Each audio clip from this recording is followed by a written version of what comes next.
How can something as beautiful as this be dying? A plague is ruining the land, but the tree of life still stands. Question is, for how long? End is coming to the new world. The tribes stand divided, in need of someone strong enough to unite them, or bring them all down. This is a story with an unusual beginning. So, let's expect an unusual end. Welcome to Biomutant.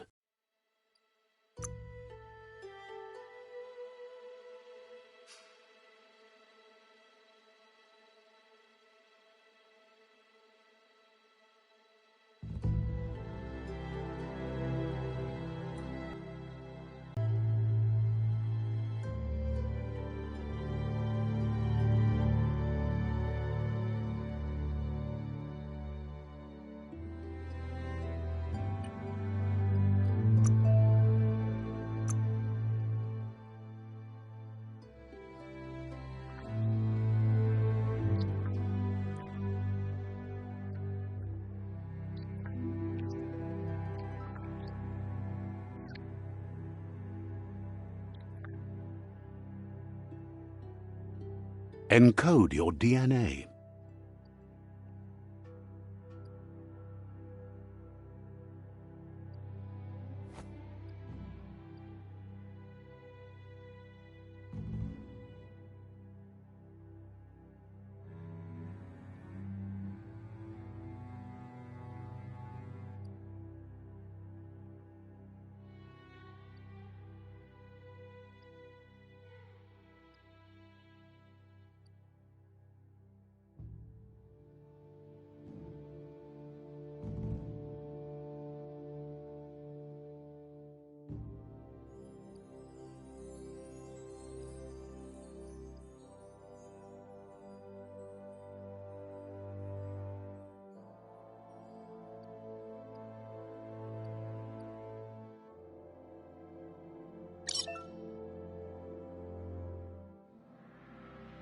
Define your genetic structure.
Choose a genetic resilience.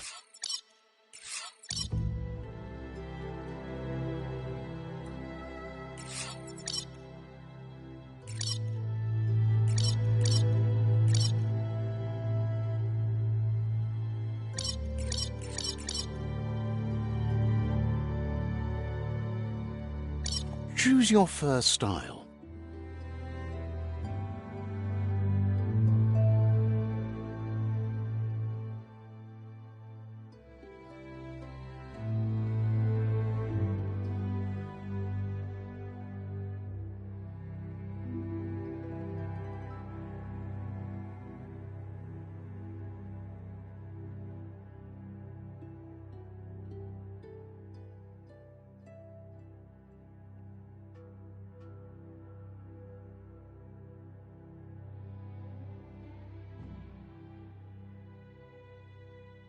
Pick your main color.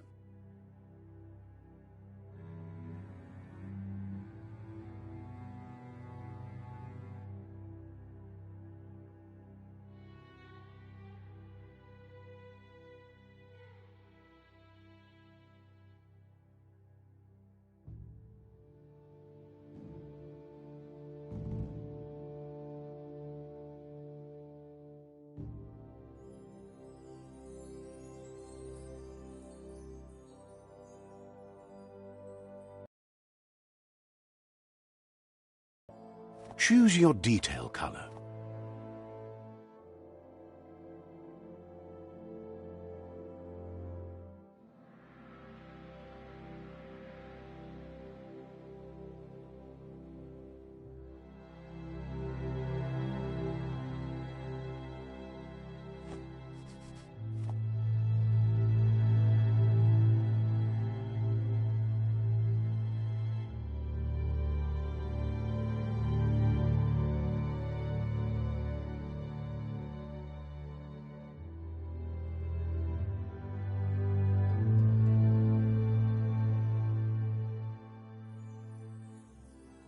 Pick a class. Commando. Deadeye.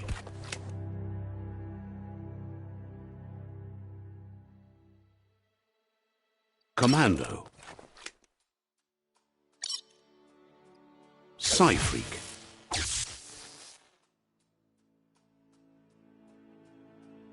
Saboteur. Sentinel. Deadeye. Sentinel.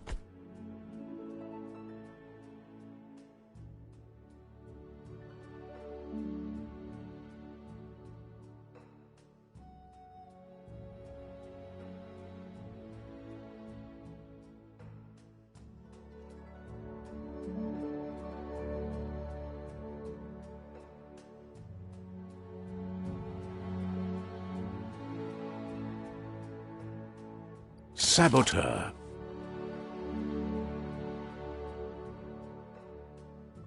Sentinel. Saboteur. Sentinel. Psy-Freak. Commando. Psy-Freak. Command. Deadeye. Commander. Psy-Freak. Saboteur.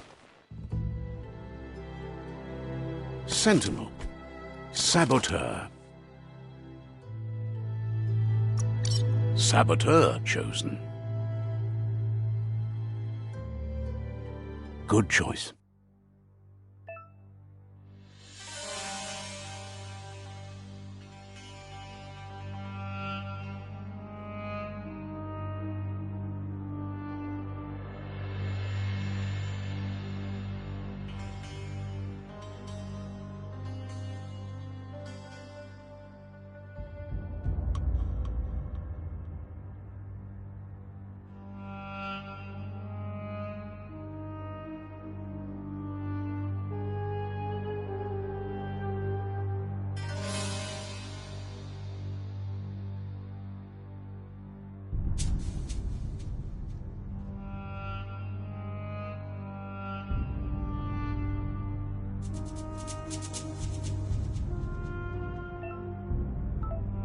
Here's somebody with a troubled past, drawn into the spotlight of a story that's already begun.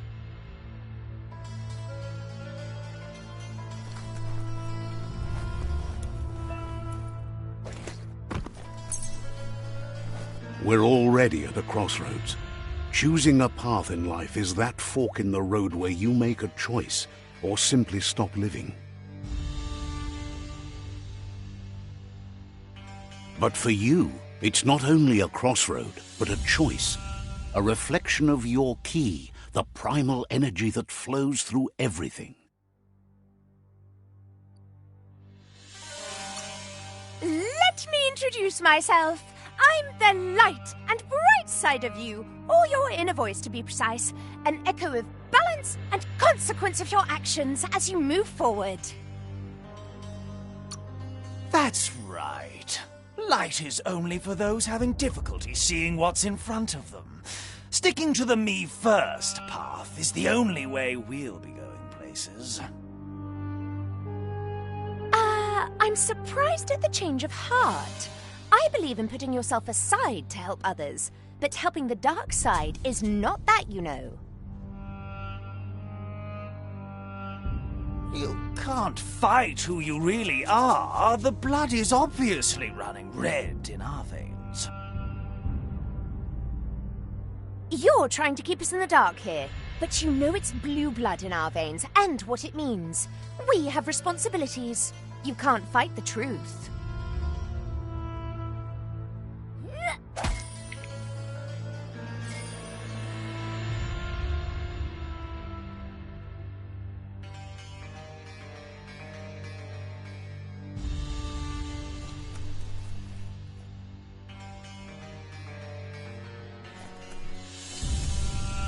Right is always right.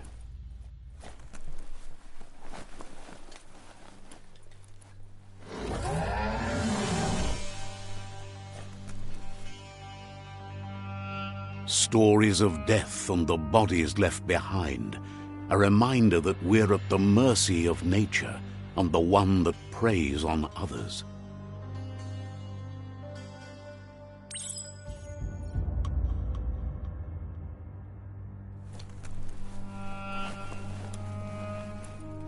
Do you remember the beast that shattered your family, or did you choose to forget? You turned your back on our world and got lost in your own. Meanwhile, the predator only grew stronger.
Better make a run for it. This is not the time nor place to end this story.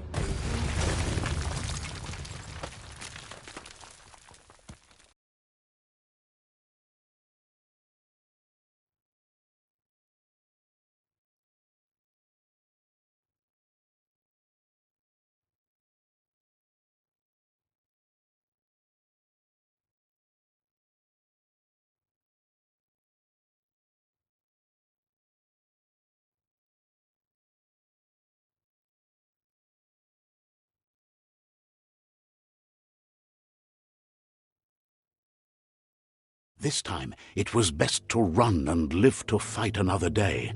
Let us hope you're ready for it when it comes.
The predator isn't the only threat.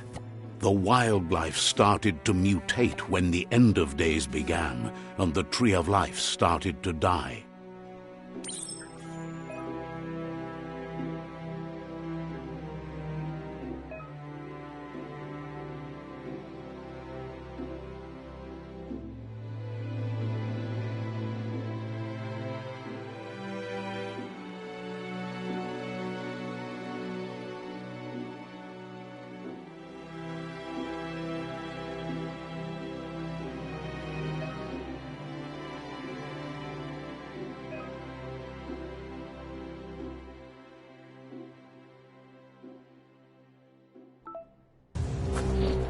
A challenge.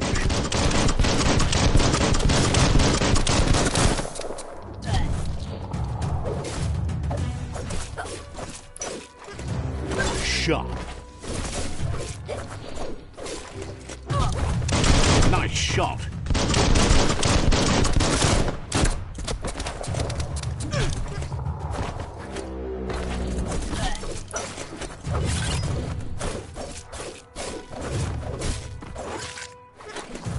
Blasting him.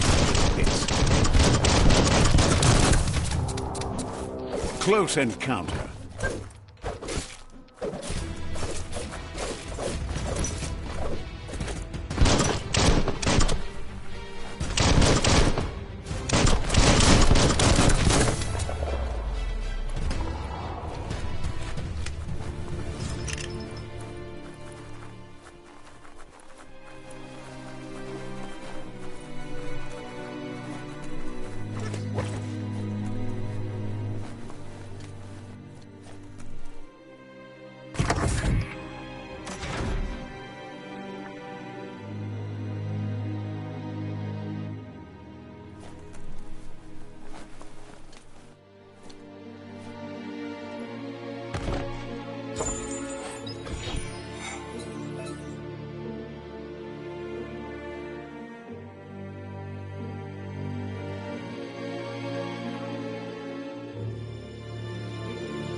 That's not too bad.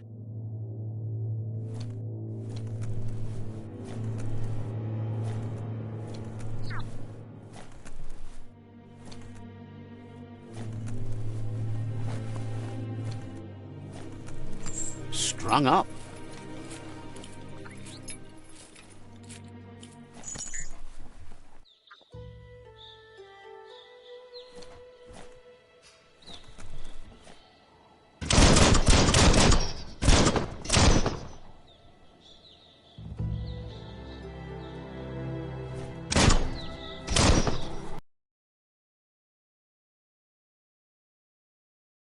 Sludge is everywhere. To most, it only means death, but some have adapted to the new environment, changed with it. Evolution has its ways.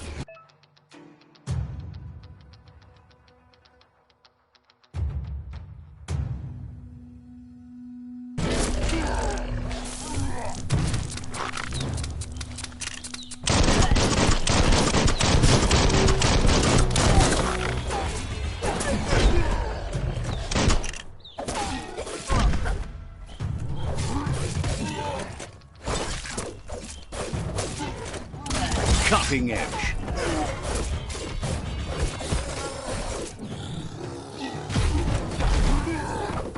Bullets everywhere.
At least someone wears pants.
Who could stand against that?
Look, an emergency box from the once was.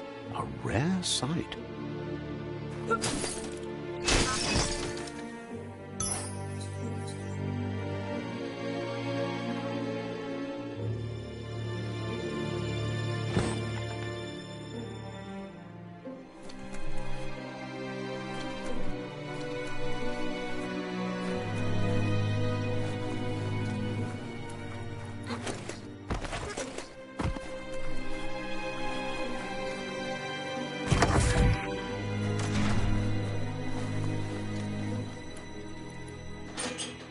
That pipe looks weak.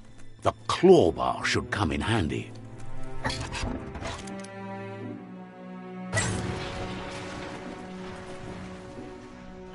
Whoa!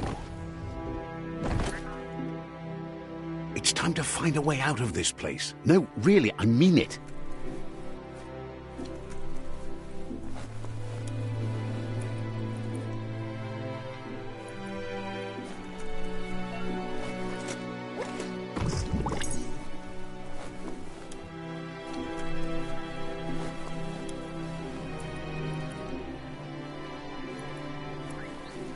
The Morks produce biomatter in their multi-organ that they shed under distress, blobs that affect the cellular coding strands of any living being when absorbed.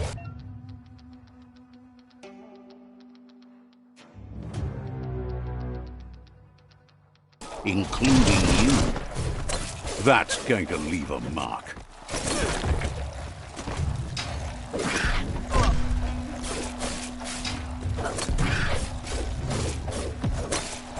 Slice and dice.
New ways to make you weirder.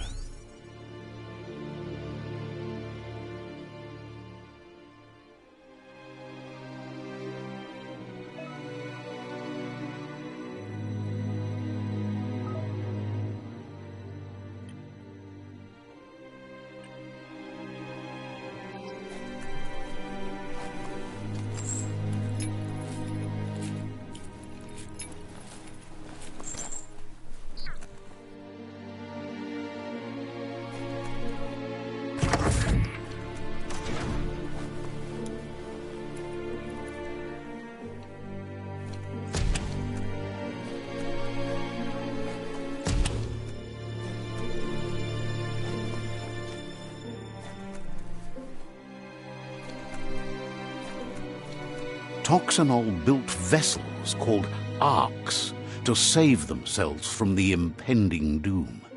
But was it too late?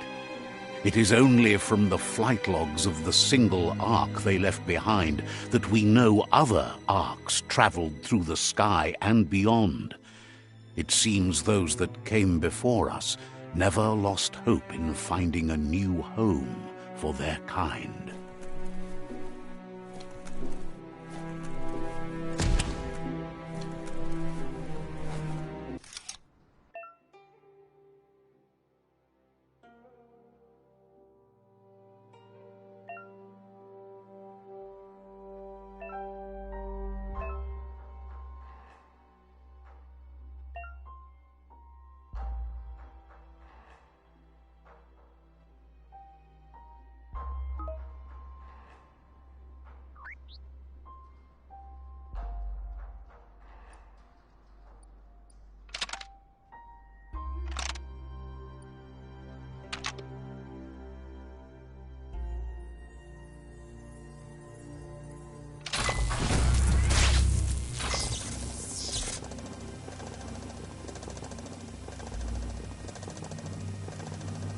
There are few records of the chain of events that led to the big apocalypse eons ago, but it's clear the world wasn't prepared for how recklessly the Toxanol Corporation would make its mark on the world. Their rare earth mining and nuclear industries generated tons of waste, and, without consideration for the future, they dumped it all in landfills until they ran out of space.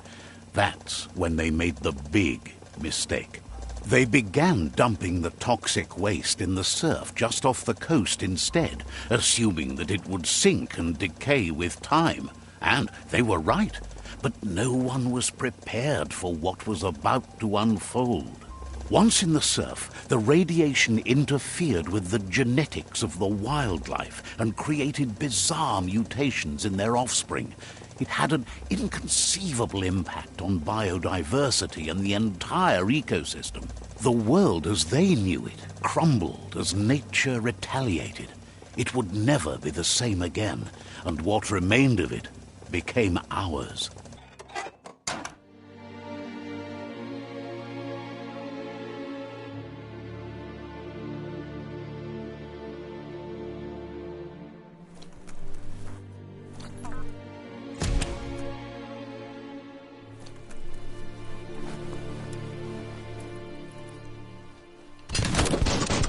The sound of spark metal going pew-pew is never a good thing. It's coming from behind that door. A warning label. The box looks like a potential brain melt. It's going to take a bit of puzzling to short-circuit the door.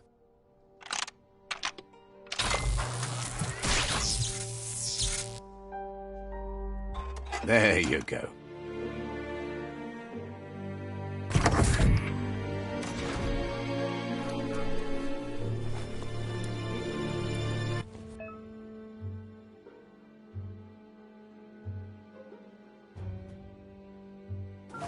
The wheeled one is outnumbered. You'd better help him out.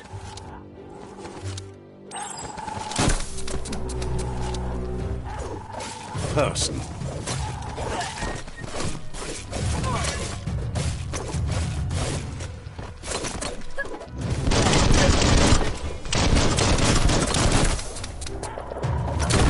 Wow, wow, wow.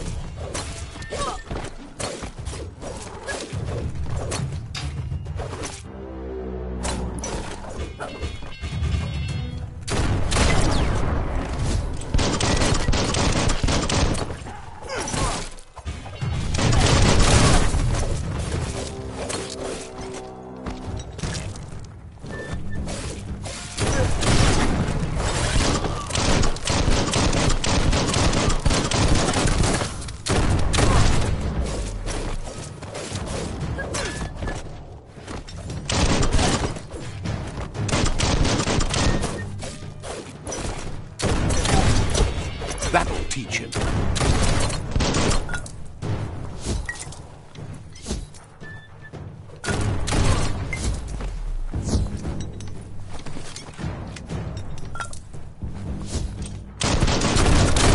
That's the last of them. Let's talk to the wheel.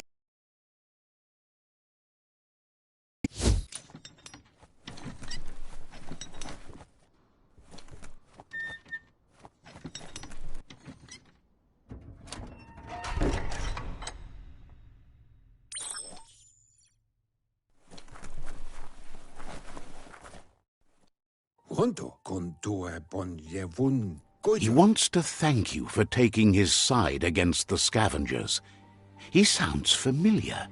You just can't figure out why. He presents himself as out of date. He knows he's way overdue, but he hasn't given up.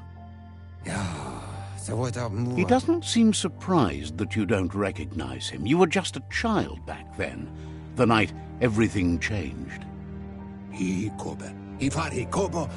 There have been rumors of a one-eyed Ronin seen outside the Great Wall, and he's happy to see it's true.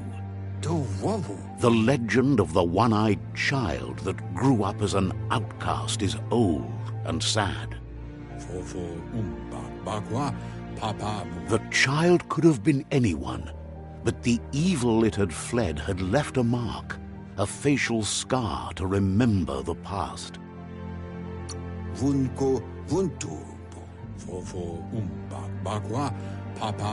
It's a scar you're covering under that eye patch, isn't it?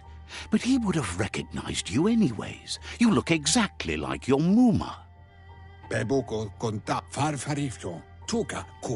There's no doubt you're the child, and that what Looper Lupin did to your village, your Muma and Popsy, was the beginning of the end. He says it has taken you a long time to bring the past back up to the present, to find your way back, but he's grateful you have. It was after the attack that the unity fell apart. Your Muma's disciples divided and formed tribes as a reaction to the blight that had fallen upon the land. After the old village was destroyed and you disappeared, a struggle between the families erupted, and over time, the disciples turned against each other. Had it not been for the Tree of Life, no one would have survived. He hopes you at least remember the tree.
Asks if you were tired, as it's a bit of a hike here from the village.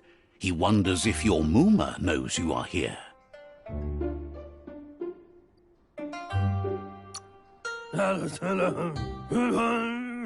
Sounds like he thinks she does, despite your heart growing dark. There's nothing as powerful as a Muma's love.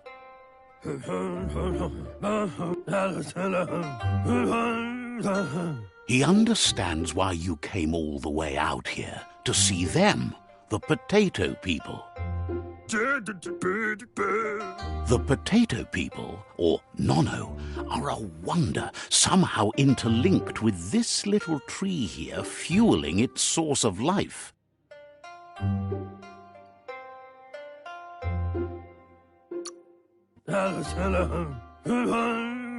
You might be right. Like potatoes, they're packed with energy, an excellent source of ki. The Nono prefer to hide in glitter grass. He says you should get over there and ruffle it. See if you can make one come out of hiding.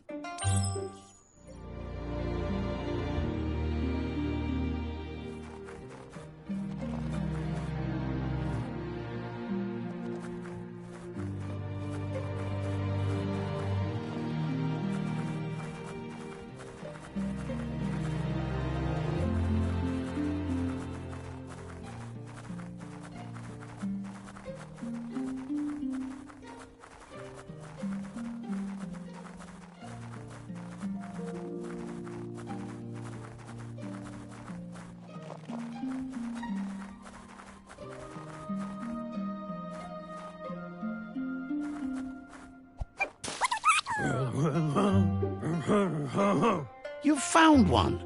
You should be proud. They don't come out for everyone. The Nono's ki energy is just what the Pensai needs to complete its cycle and grow into a tree of life. The small tree you saw up there where you met will eventually grow into a tree of life and start giving back to nature. It'll be the heart of the land.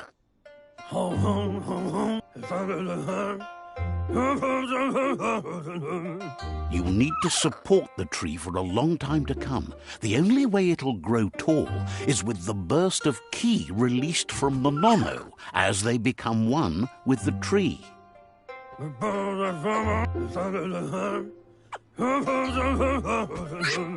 You'll need a net to catch the nono, and he wants you to use his, but asks you to be gentle.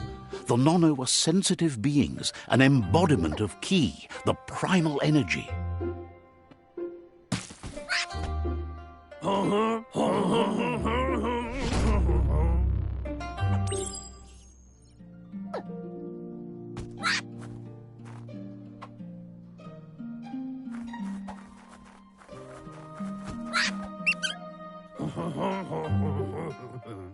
You handle that net like you've never done anything else. He's impressed.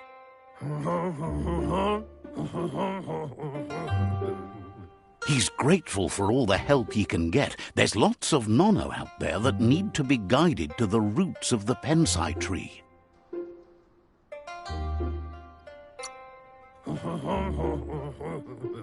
They're hiding in the glitter grass that mostly grows deep inside damp caves, where they draw mineral from the natural rock.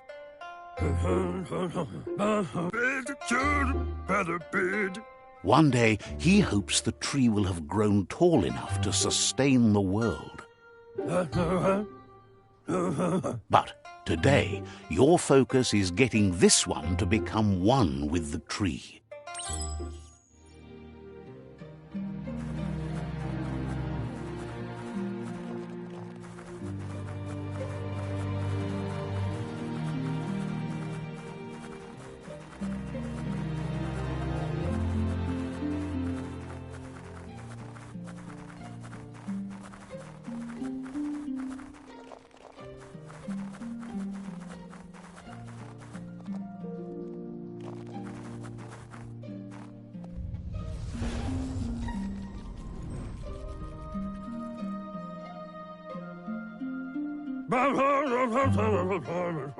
Now that you've seen the nono's connection with the tree with your own eyes, you have no reason to doubt. From this day on, he'll make nurturing the pensai into a tree of life, a life goal, not only for our village's sake, but for all of us, everyone. One day, the land won't be as peaceful. Not even your Muma will be able to protect us.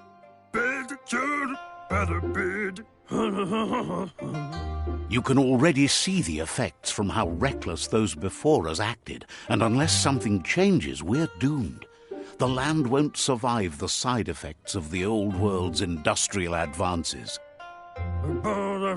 He says you'd better hurry back to the village before your Muma comes looking for you. You did good here today.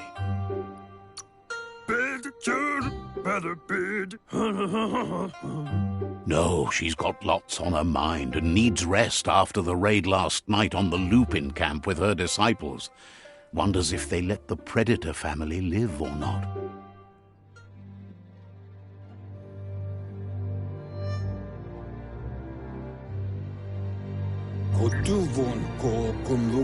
He lost you there for a while, but no memory is alone. It's part of a trail you can follow. He says he remembers every single day he devoted to growing the Tree of Life, but now he's afraid it might be in vain. The tree started to die when the end of days begun, and it wasn't long after that that the World Eaters arrived.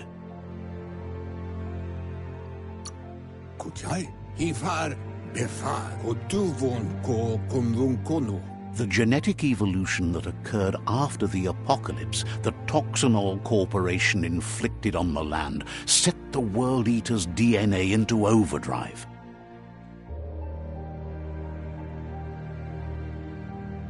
His friend Gizmo is working on a Mekton and needs help defeating the Jumbo Puff at the end of the West Route. Wiz is still repairing his octopod to confront the Merc Puff that dwells deep down under the surface at the end of the Northwest Route. Nocco has tamed the Midget and is preparing to take on the Hoof Puff at the end of the East Route. Finally, Goop is almost done with the Googlide, a machine able to ride the waves of the surf all the way out to the Porky Puff at the end of the route to the southeast. Out of Date says his friends are gearing up to stop the World Eaters. There's one at the end of each route. The road ahead won't be easy, but he's counting on your support. His friends aren't strong enough to end this on their own.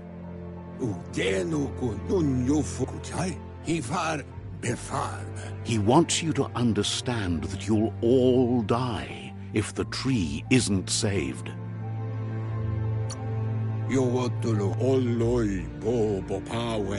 His friends have prepared something specific for each World Eater. The Mekton, the Octopod, the Majute, and the Googlide are almost ready to ride.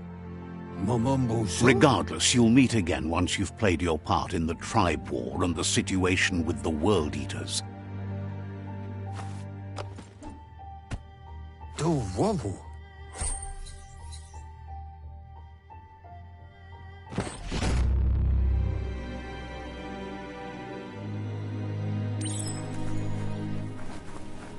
You're getting the hang of it.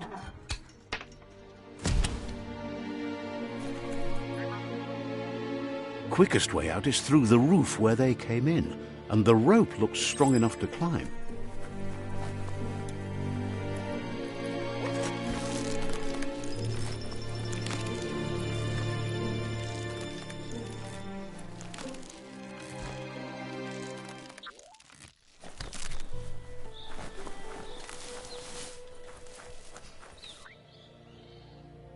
Know that the Tree of Life is dying. Its days are numbered. Without help, it can't endure the environmental change and assault from the World Eaters.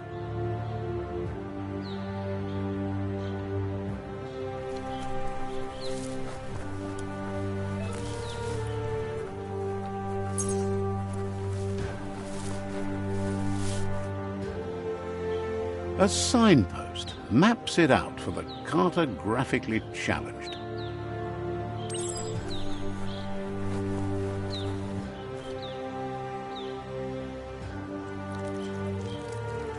Let's see.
Must be the World Eater that chewed off Out of Date's leg. You'll need a hat trick to bring that down. The World Eaters have made their marks on our world over time. That's not the first nor the last village it'll leave in its wake.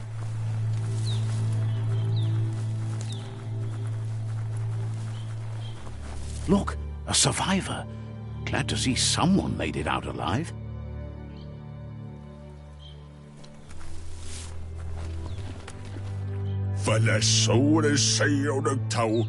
He's heard the stories about the terror inflicted by the World Eaters to other enclaves, but never expected one to come all the way here.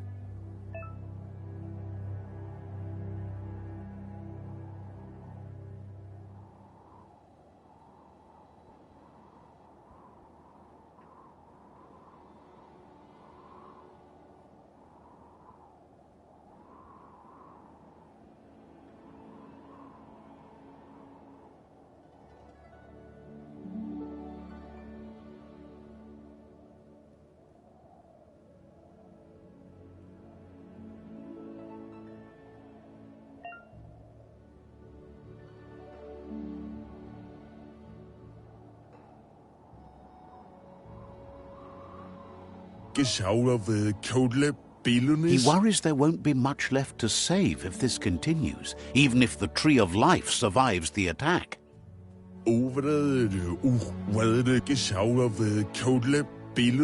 He doesn't know what your connection is to this place, but something tells him you've stayed true to your heart.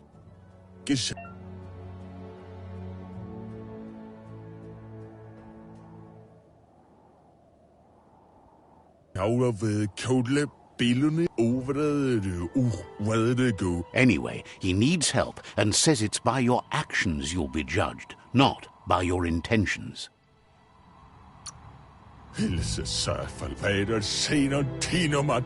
He's grateful for that. You still seem to have a spark of light in you.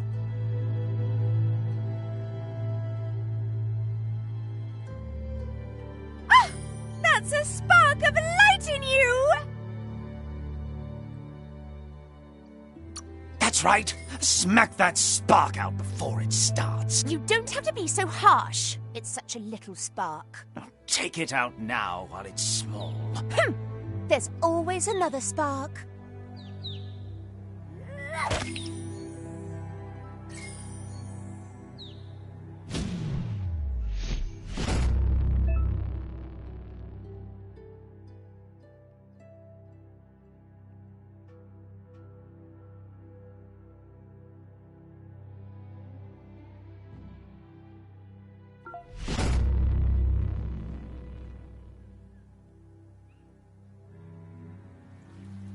There's Out of Date again.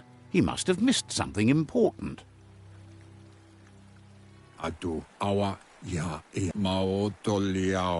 Out of Date says you will make a better stand against the World Eaters with the support of a tribe, and there are two nearby. The Myriad tribe is likely to be a good match as they act on the understanding of the greater good and have a code of honor. Regardless of who you choose, it won't be easy, as the conflict between the tribes is worse than ever, teetering on the brink of war.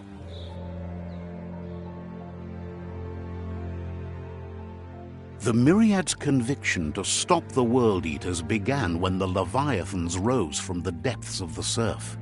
Siding with the Myriad's movement for wholeness in a fragmented world might seem like the logical thing to do, but is it the right thing? One thing's certain, though. Destiny arrives all the same.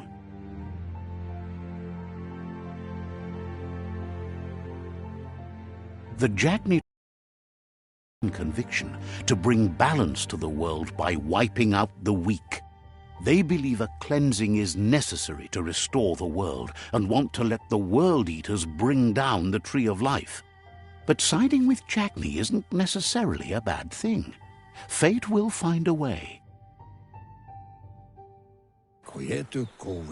Out of Date says someone needs to break the stalemate and shift the balance of power to either Jagni's or Myriad's side. He believes the tribe's Sifus, Myriad especially, will listen to you and expects you to pay at least one of them a visit and play your part.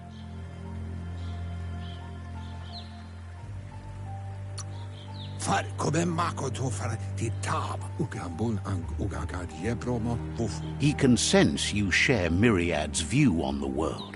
The Myriad would embrace someone willing to fight against the tyranny of the Jagni. Out of Date will be waiting for you beneath the Tree of Life if you lose track of what you need to do.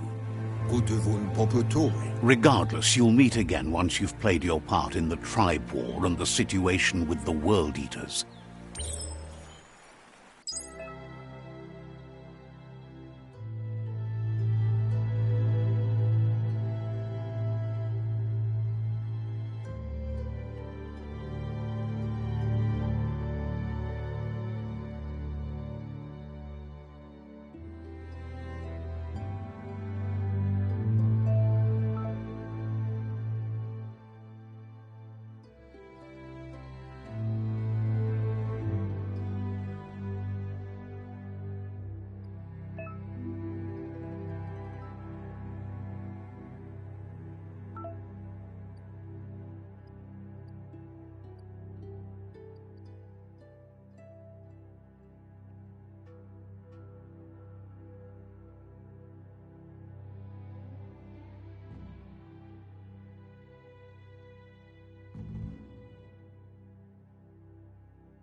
Another fork in the road. It's either the tunnel or the motor bridge. What'll it be?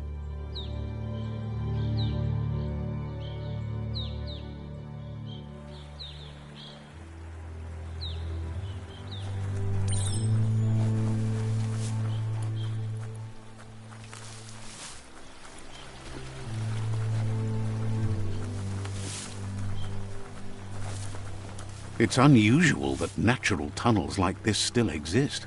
Most of them got flooded.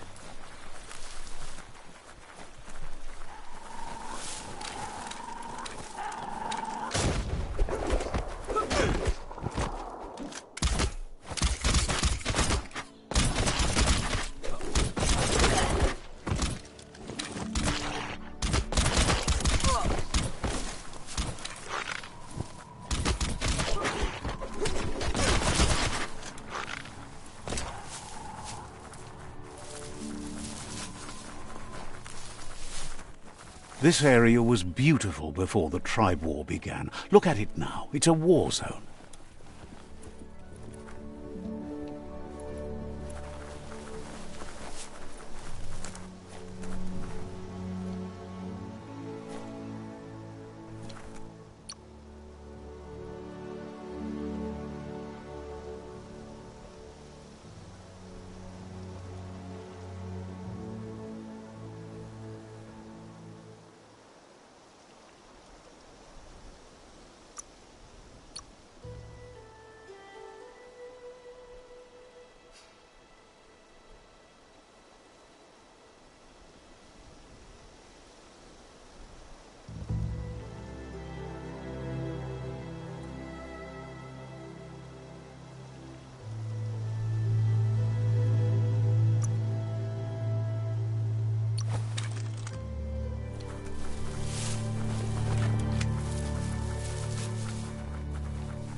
That's the Myriad Tribe's fortress.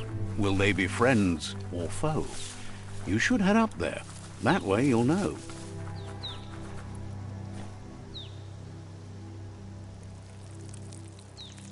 Let's see.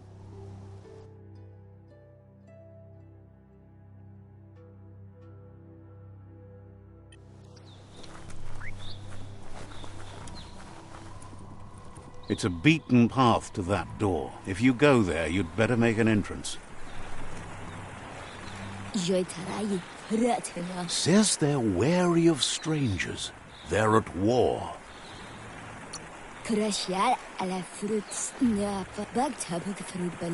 Points out that the Sifu has a tight schedule, but is willing to let you in and find out if he has an open slot.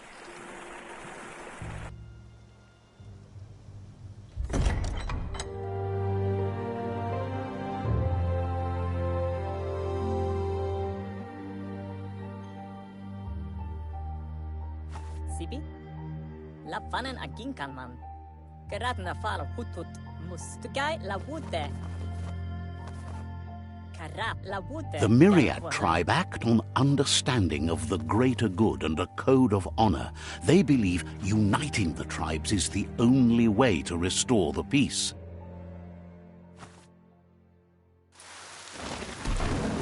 The Sifu is convinced that defeating the World Eaters and saving the Tree of Life is the only way to make the world a better place. He welcomes you to the Myriad Fort and introduces himself as the tribe's Sifu. Hello. But he was hoping you'd show up. The news of a vigilante Ronin on crusade crossing the Great Wall through the crack in Bunker 101 has preceded you.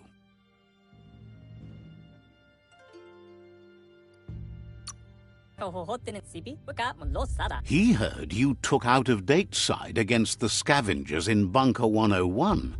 It seems you believe in helping your next, and that's something you have in common. He's convinced you've returned for a reason, and is glad you chose to come here. There's something about your spirit that sparks memories of you as a kidling. He can still sense you're kind-hearted. The Sifu says sometimes one memory can make another come to life. He hasn't thought about your Muma for ages, even though she taught him a lot. He was one of the original Wang Fu disciples. Your Muma invented Wang Fu.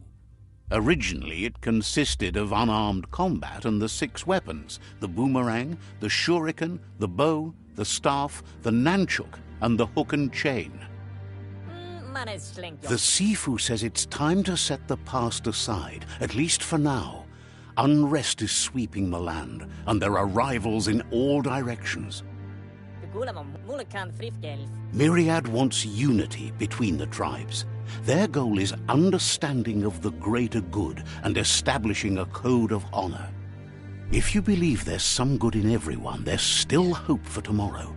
You'll unite the tribes and defeat the World Eaters to save the Tree of Life.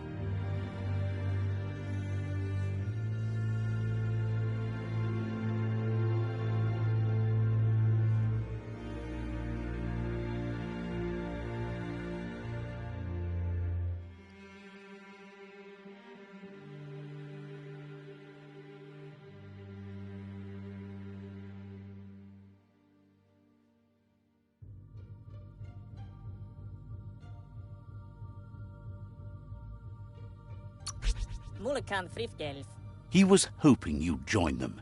You understand that there's no harm in doing good to others. The Sifu was waiting for something to tip the balance in their favor, and with you by their side, he's confident you can unite the other tribes. The one you should coerce first is the Jagni tribe.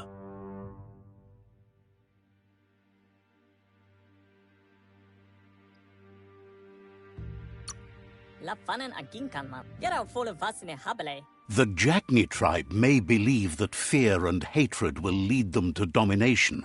A vanquisition of the tribes and destruction of the Tree of Life won't be the restart they want. It's just an end to everything.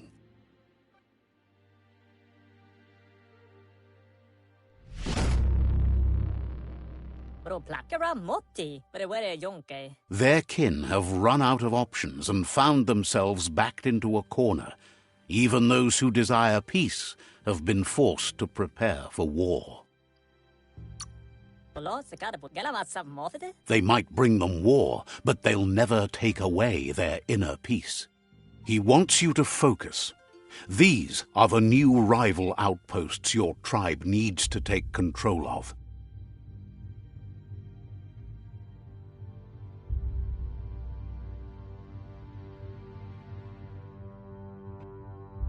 He says you'll regret not being on their side.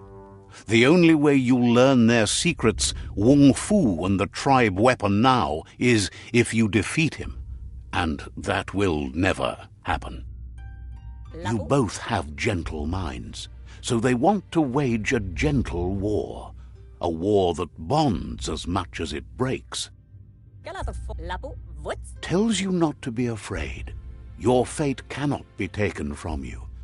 Claim the rival outposts and earn the right to wield the tribe weapon. Once you've dealt with the rivals' outposts, you'll challenge their Sifu to unite their tribe with yours and let your kin share land again. You were all part of the same tribe once, but without your Muma there as a guide, the disciples turned on each other and formed their own tribes. Seeing you brings back his memories of the old village. Myriad wants unity between the tribes. Their goal is understanding of the greater good and establishing a code of honor. He remembers your kind and unselfish soul and can sense you still have it in you, the will to do good. Anyway, the memories you make with your family are strong and can sometimes come to life. Passing the old village on your way to the first rival outpost might help.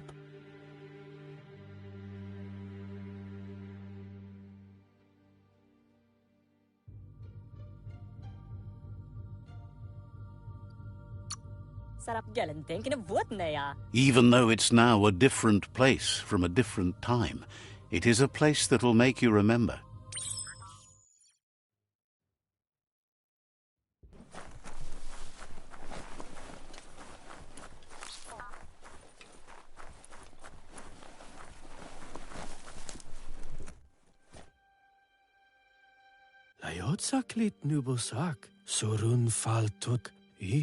Shine's happy that the Myriad can count on a friend as bright as you. Seems surprised you have to go.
Better beware, that's a mump up ahead. They were hit hard by evolution, the wonky ones especially, deformed and unfurled.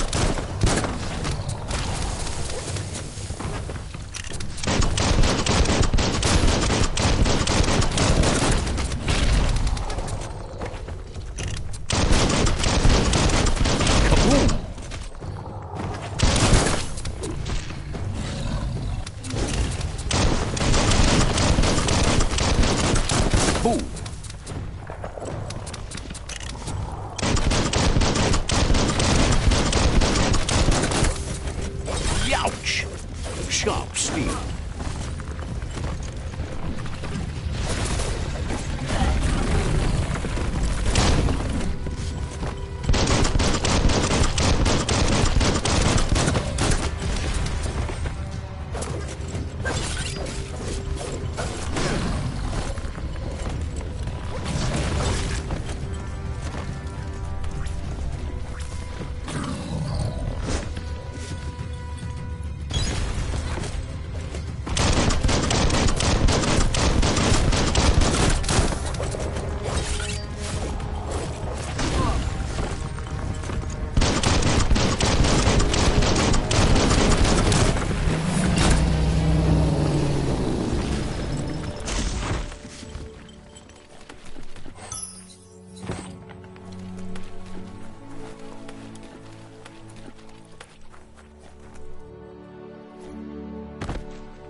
As long as you're happy about it.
Time is lost on this place, but it evokes a tingling sensation.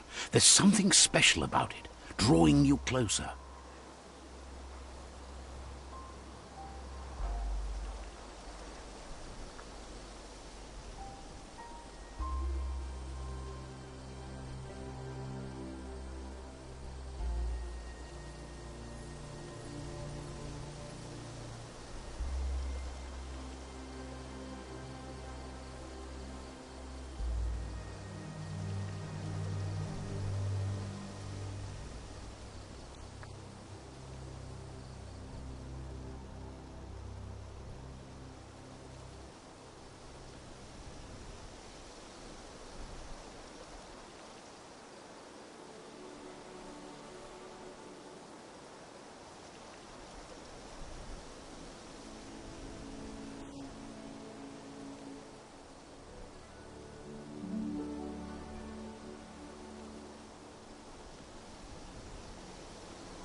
Let's see.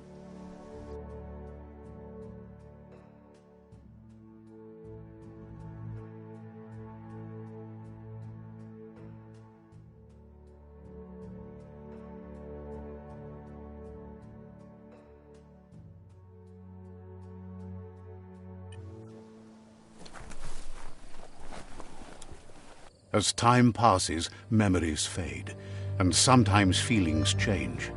It's not about who you were, it's about who you'll become. This story is far from over.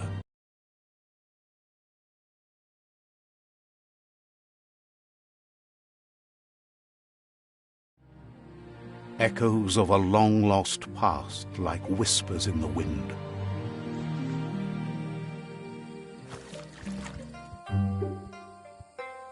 Here's someone who takes each day as it comes. He asks how you are today.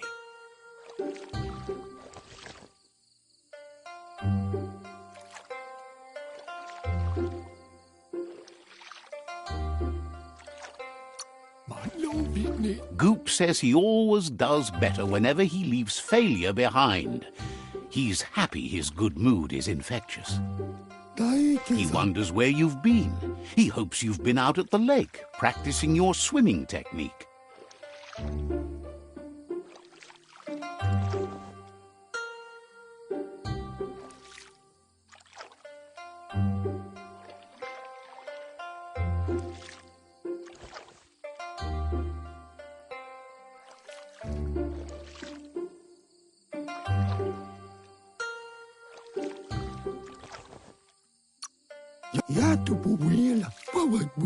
Learning to swim can be scary when you don't know what you're doing. But fortunately, he's here to give you a helping hand. He thinks you should really know how to swim by now.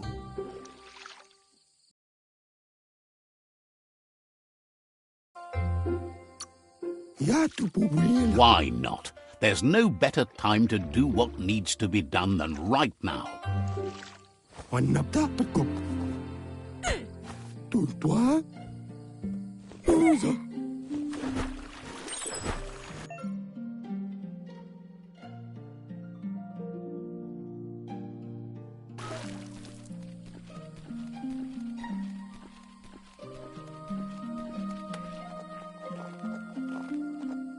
He says that wasn't too bad, was it?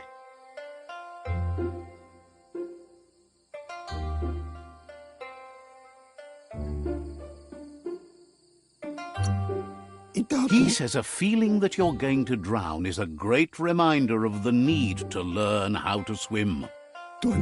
But you need practice, lots of practice.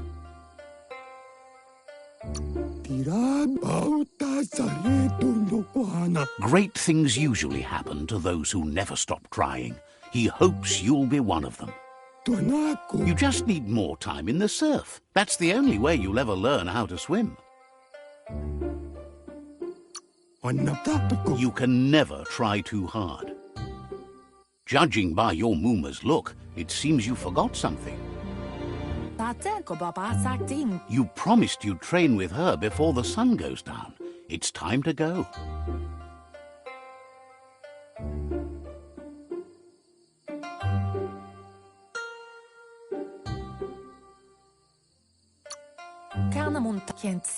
She's not unhappy with your progress, but you still have a lot to prove.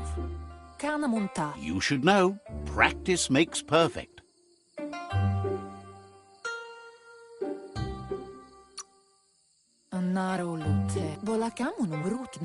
You have to keep working on it if you want to be good at it. She'll see you at the village square.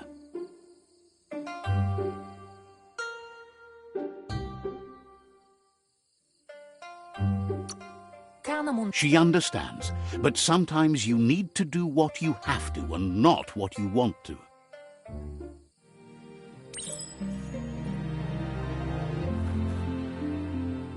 Here's another familiar face with lots on his mind. Asks how you're feeling today.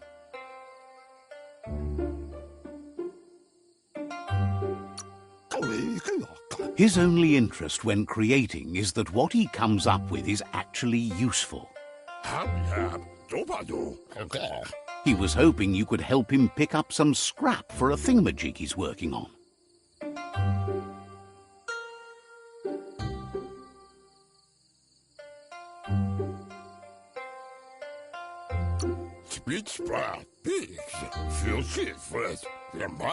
He's happy to hear that from someone that's a part of the coming generation.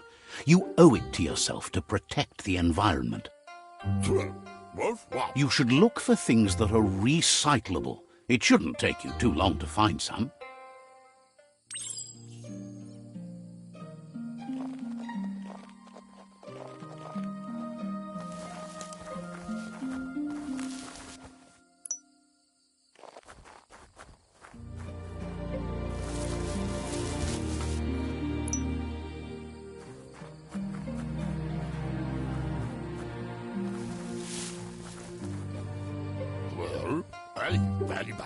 He wonders what usefulness you found.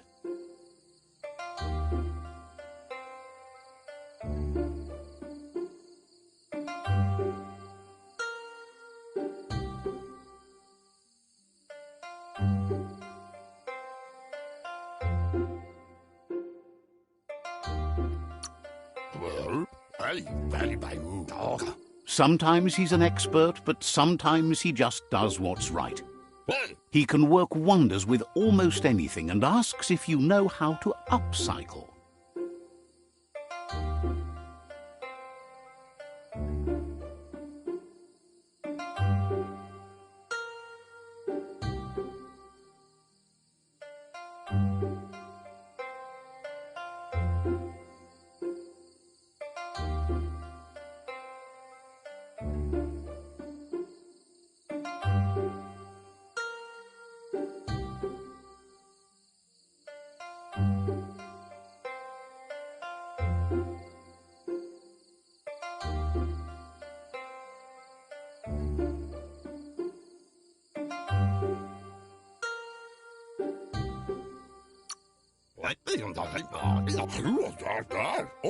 He says only a few are willing to do the little things, but if you make enough of them, they can have a big impact too.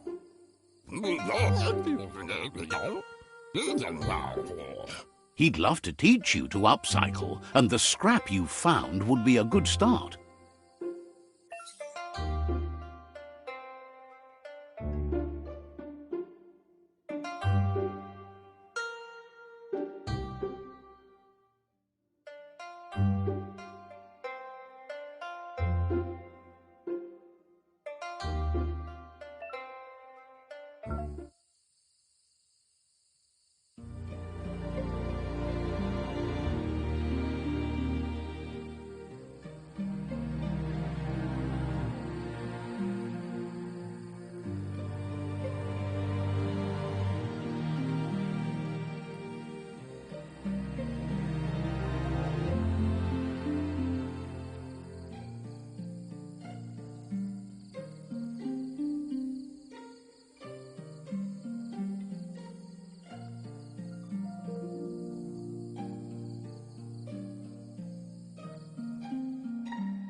You did well, but he can't help but wonder why you decided to craft a weapon.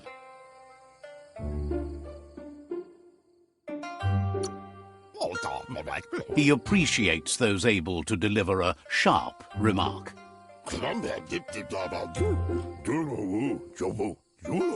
He understands, but hopes you won't be needing it anytime soon.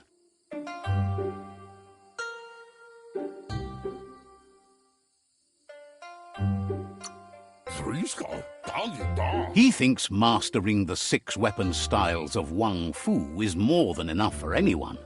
He's looking forward to seeing what you'll make next. It seems you have a talent for this. It looks like she's starting to lose her patience. You know she doesn't like waiting for you. She wants to see you on the village square right away.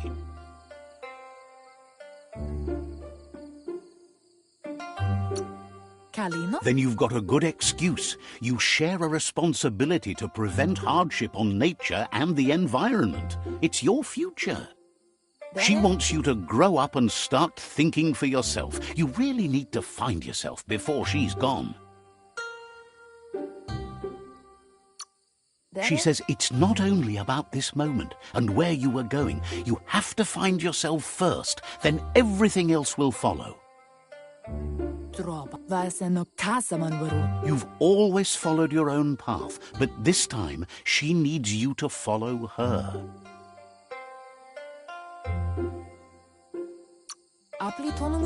She wants you to understand that whatever path you choose in life, you must stay true to yourself.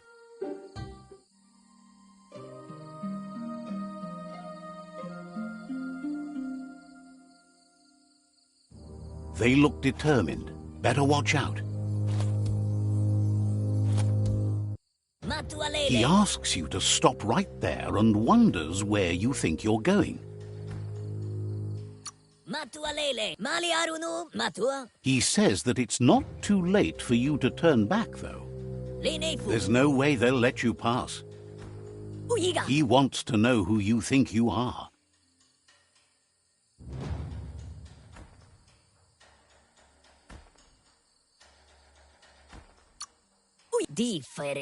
They push each other to become better, and sometimes someone gets pushed down along the way.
She asks if you're hurt.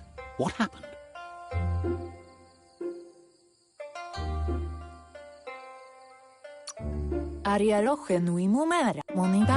If confidence is silent and insecurity is loud, she thinks you're absolutely right. The most important thing is that you're okay. It's time to focus on your training now.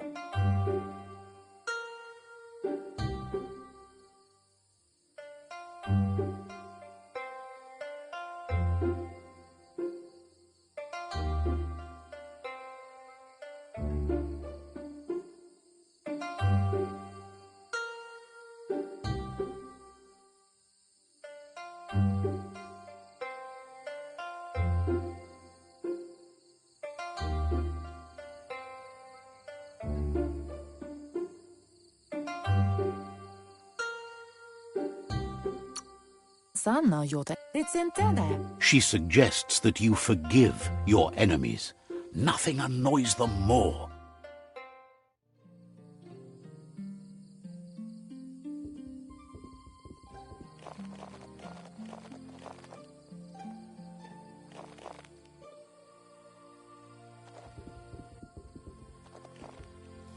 Here's someone close to heart, doing what he does best.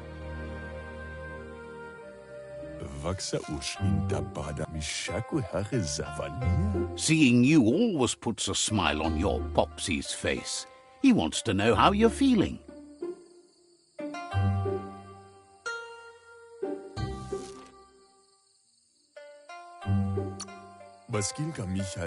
Training with Muma will make you feel better. It always does. He asks if you could help him too before you leave for training.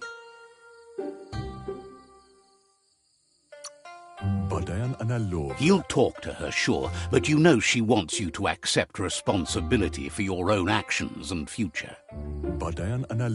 He suggests you get going and find him gadgets and ideas for how you can upcycle some old fabrics.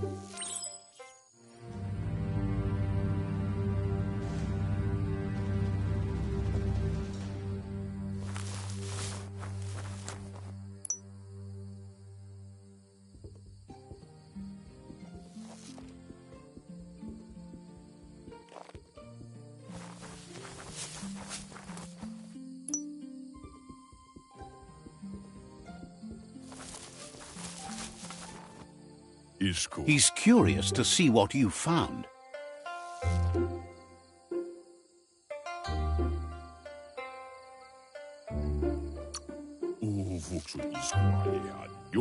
He's gathered so much over the years, and it's hard to remember everything. Nothing's wrong with his memory. It's just short. He can work wonders with pretty much anything, and asks if you know how to upcycle.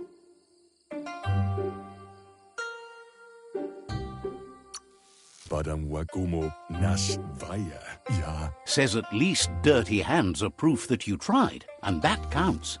That you failed this time doesn't mean you can't succeed the next. He says it's about time you learned how, and offers to teach you, starting with the scrap you found.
The style might be too edgy for his taste, but it looks sharp on you.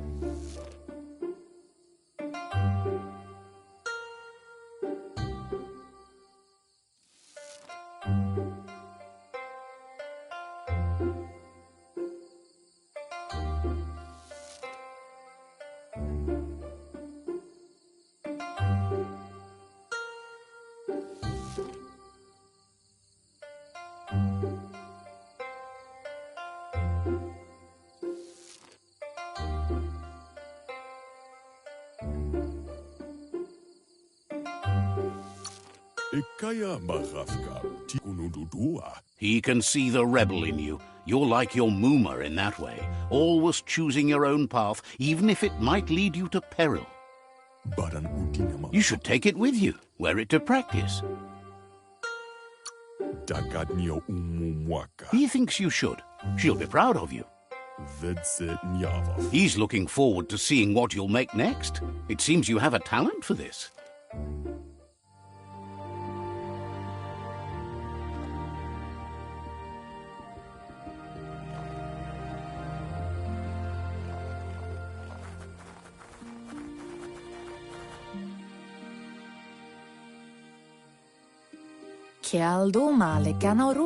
Your Mooma says it's about time you got here.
Hopes you're as ready as you claim to be.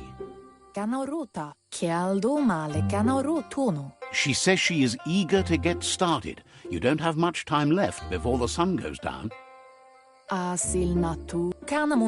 But there's enough time left for repetition, and you need it. Training dummies don't hit back. That's a good attitude as long as you keep learning.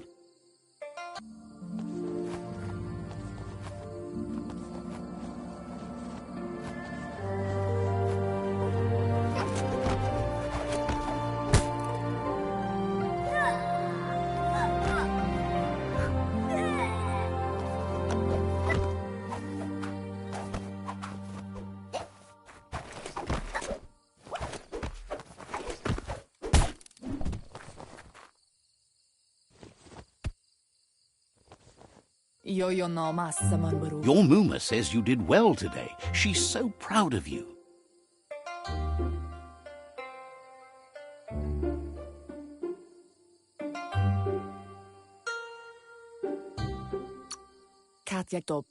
Thanks you for being such a good student.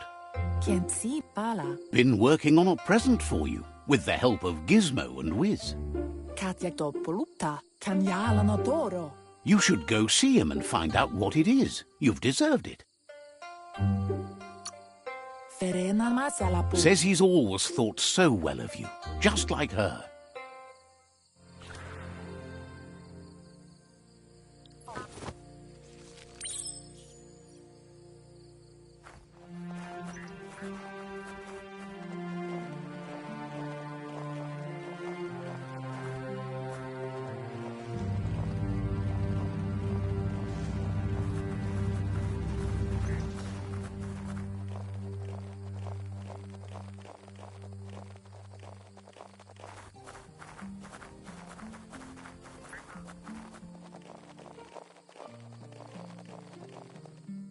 She?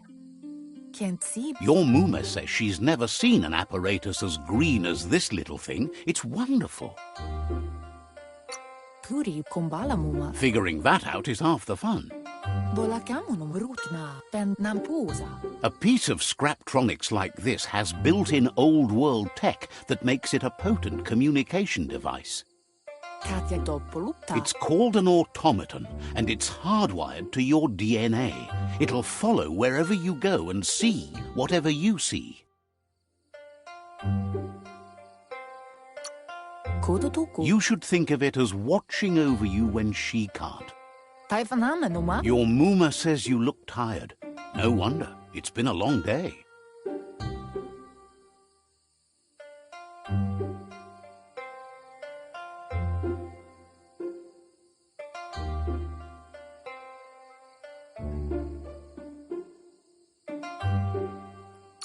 Pialtuma. She's so happy you made the most of it.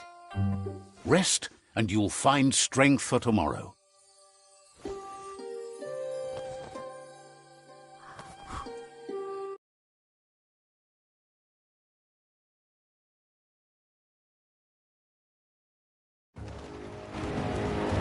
Nothing could stop Lupa Lupin from setting the world on fire.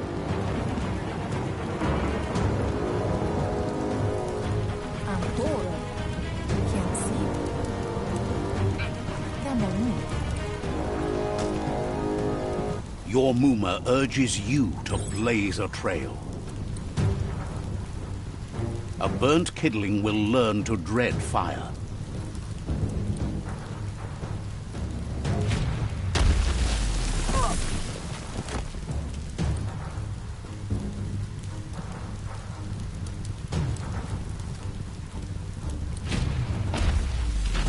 Give it a last burst and you'll make it.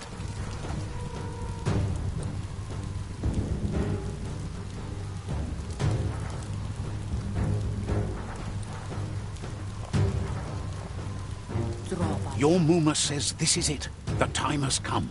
She must fight Lupa Lupin. This time there's no escape. She can hear him coming.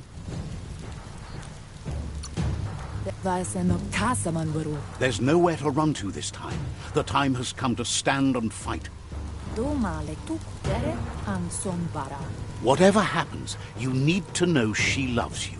And everything she's done has been to protect you, your Popsy, and those she was chosen to lead. She tells you to stay back. This is her fight. It has nothing to do with you. History has finally caught up with her.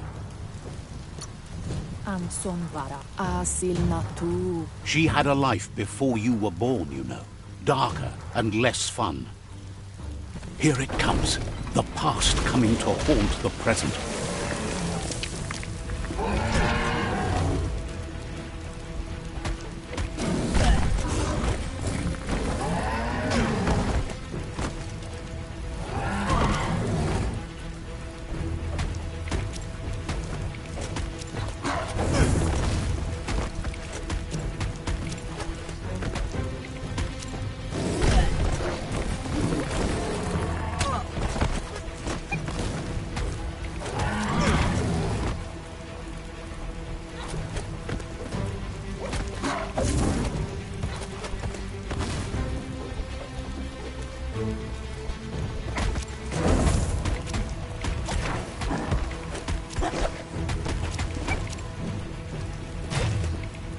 You must go through fire and water to make it out of here.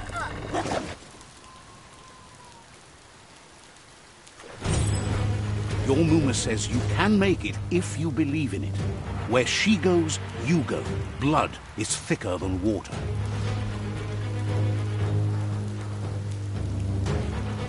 You're in deep surf. Don't make waves. The surf goes where it wants to go. It'll take you to the shore as long as you go with the flow.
Death is not to be feared by one who has lived life with a pure heart.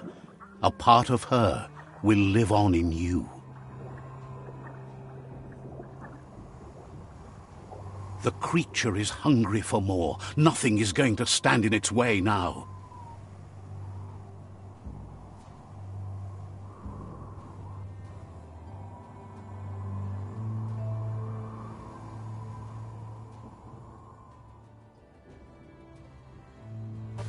If a sacrifice is made for someone else, it's not lost, but passed on to the next. Life must go on. Real sacrifice comes from love and necessity when all other options are exhausted. The ultimate test of conscience is the willingness to give up anything to save what you truly care about.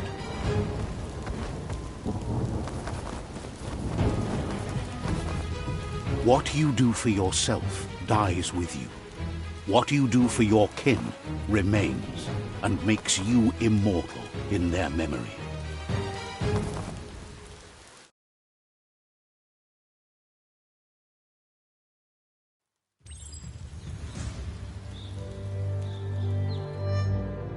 As the moment fades and is lost, the only thing that remains is loneliness. It doesn't mean you'll forget your past. It simply means you need to move on.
What to build? What to build?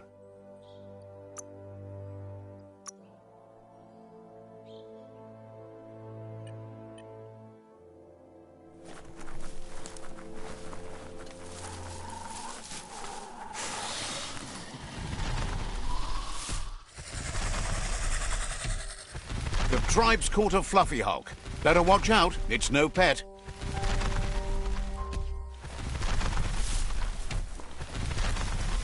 They couldn't keep it down. Fluff Hulk's on the loose.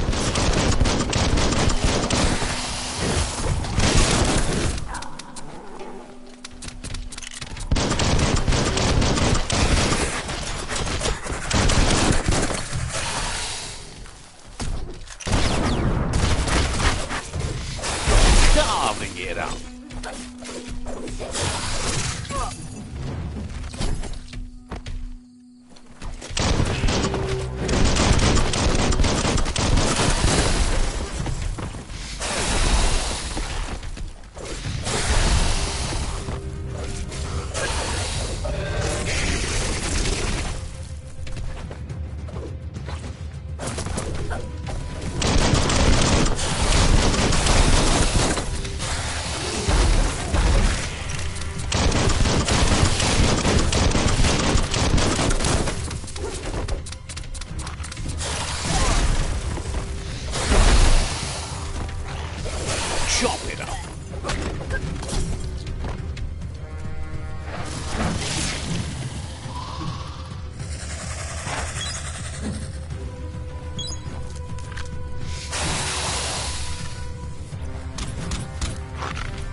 You're fading.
They couldn't keep it down. Fluff Hulk's on the loose.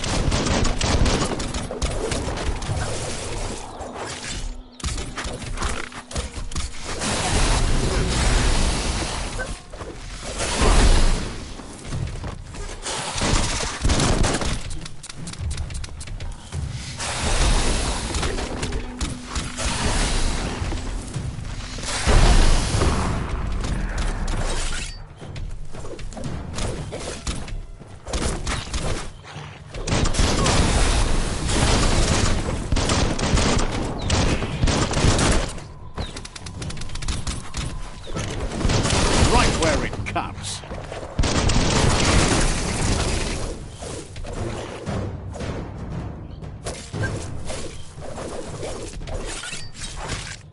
Slash and dash.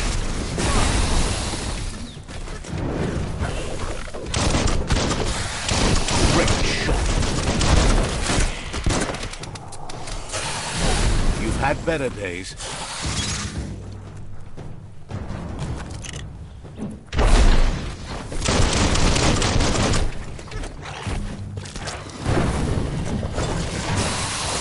Wow.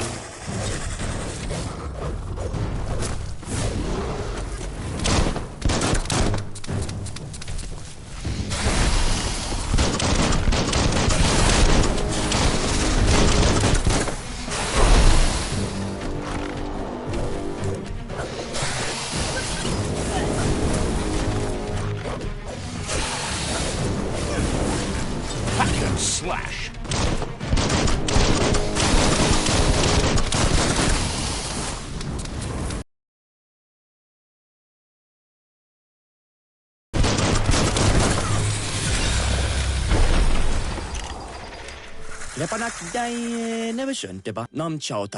You gave them no choice but to take it down, even though they'd planned to take the Fluff Hulk out to the Farfnacky leaves and let it go. They've received news a Ronin had strengthened their ranks and were looking forward to meeting you. A group of myriad crusaders already headed out to Jagni's Mercadorpus outpost and are waiting for you there. You should hurry there and help them best the outpost. You complete them. From this point on, the myriad is unbroken.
Toxanol was something called a corporate juggernaut, and our world still bears the marks of the massive ecological catastrophes they inflicted upon the land. The apocalypse they caused was the end of days for their world. But for us, it was simply a beginning. Look, an emergency box from the old days, when you needed to pack a punch to survive. Wow, bet that knuck makes a tight fist.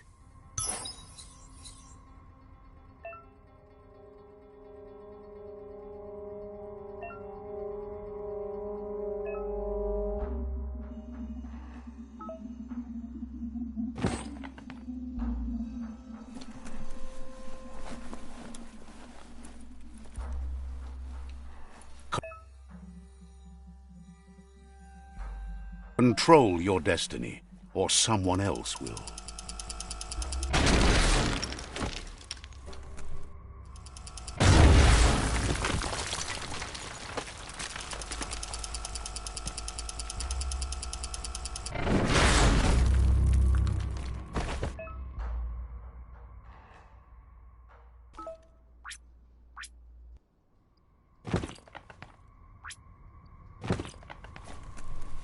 Tunnels like this still carry echoes from the past.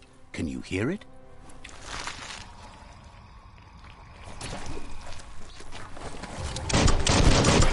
Crack-a-doodle!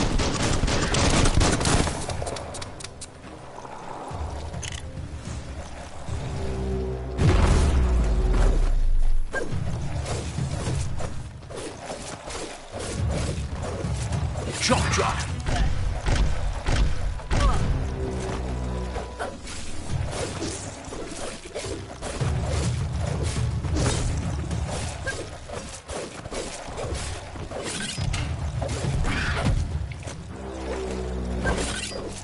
Tapped hard.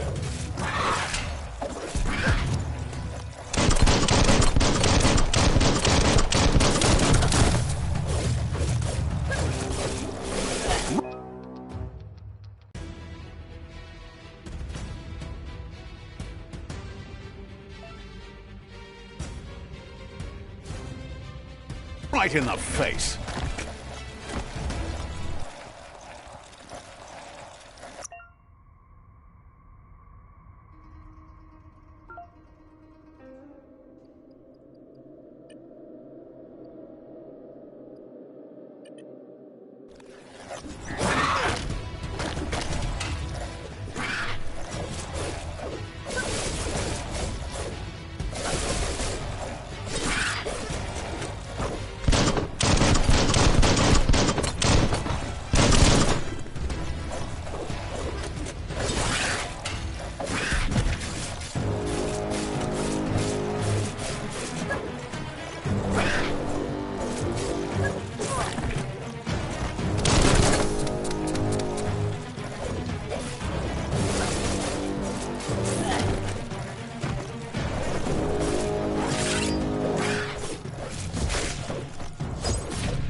That notice board, filled with the leftovers of used-to-be wants. You're getting close to one of those old Toxanol brick towns. Pay attention. The Toxanol Corporation made this place, and then just threw it away when they were done with it. Well, small ones. Places like this were cheap back in those days, and there was plenty of space. Get done with one place, you just build another. There must be a track somewhere in this brick town. Just hope it's not buried.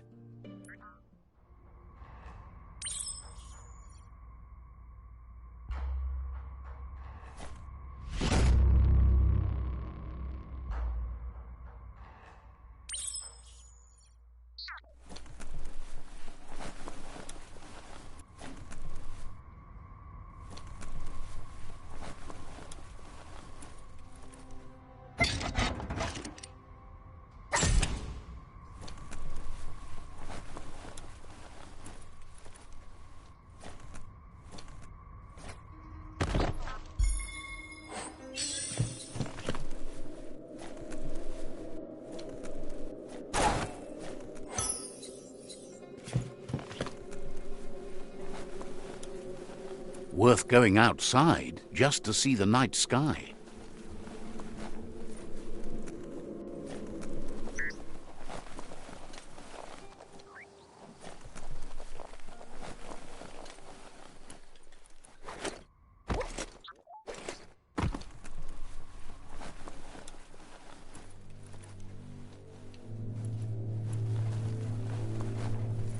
This corner of the world is called Bricktown.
New day, new start.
Let's see.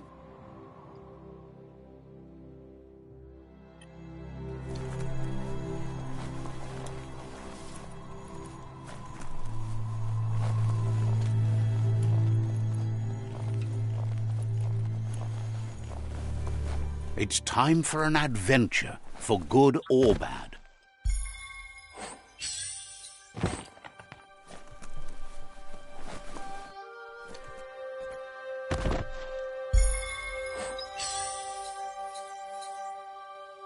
Fits you well. That's interesting.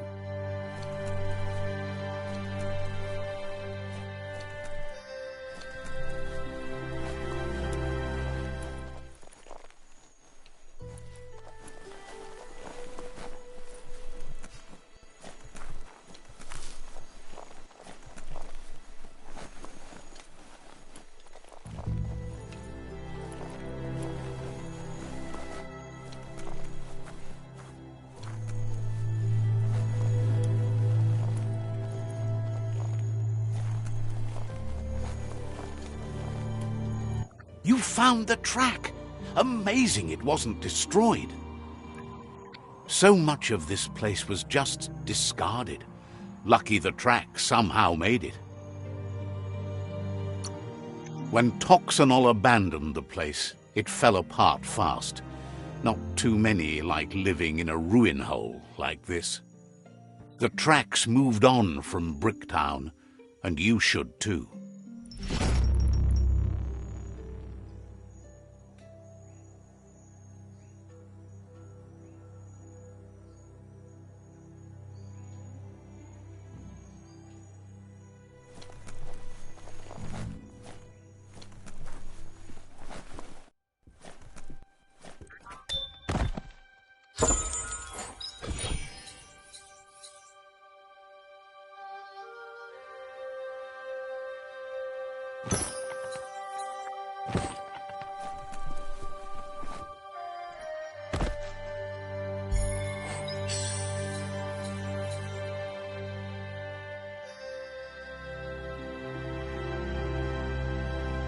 Up for grabs.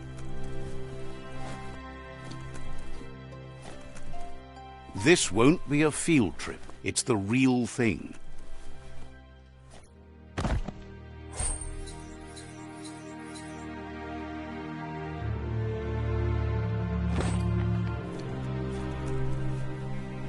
Would you look at that? A fry sparker from the back in time. Hardware that fix-cooked provisions. Try it out, see if it still works. Looks like the fry sparker's knobs need to be in sync if you want to get the hardware working.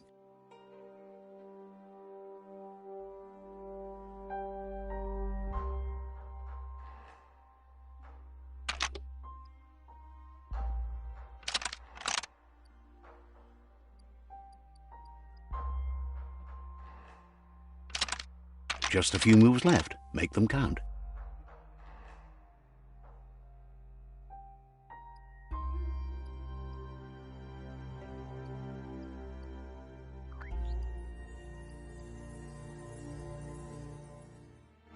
Get the knobs in sync to make the hardware work.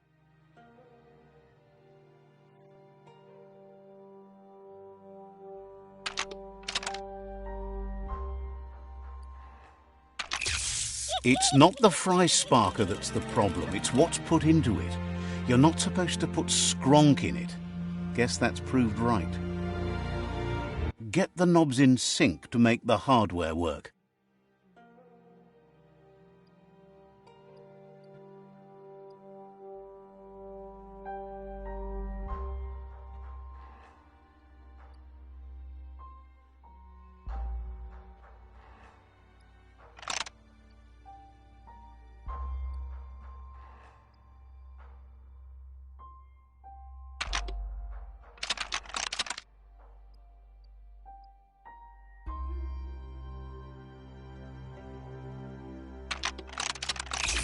It's not the fry sparker that's the problem, it's what's put into it. You're not supposed to put skronk in it. Guess that's proved right.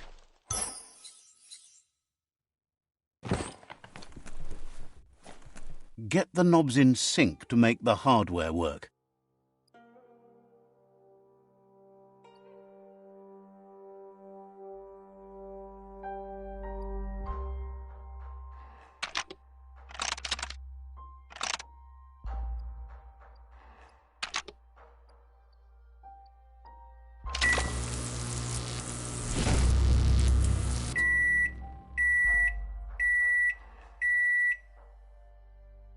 It's a fry sparker mindset.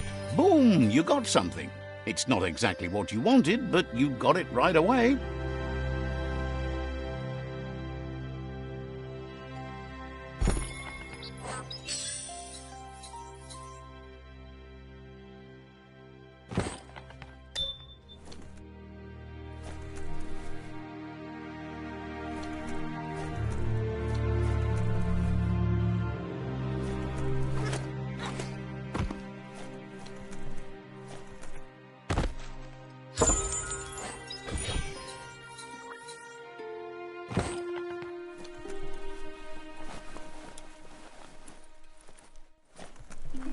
This day is as good as it's going to get.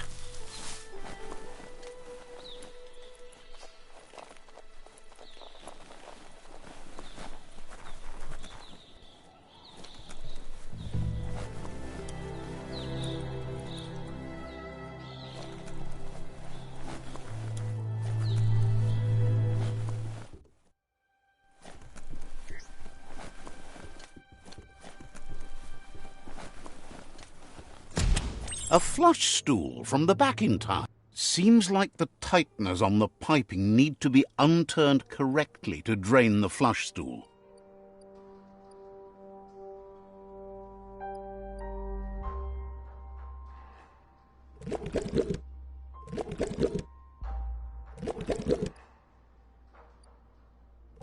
Just a few moves left. Make them count. That's the kind of trouble you really want to wash away.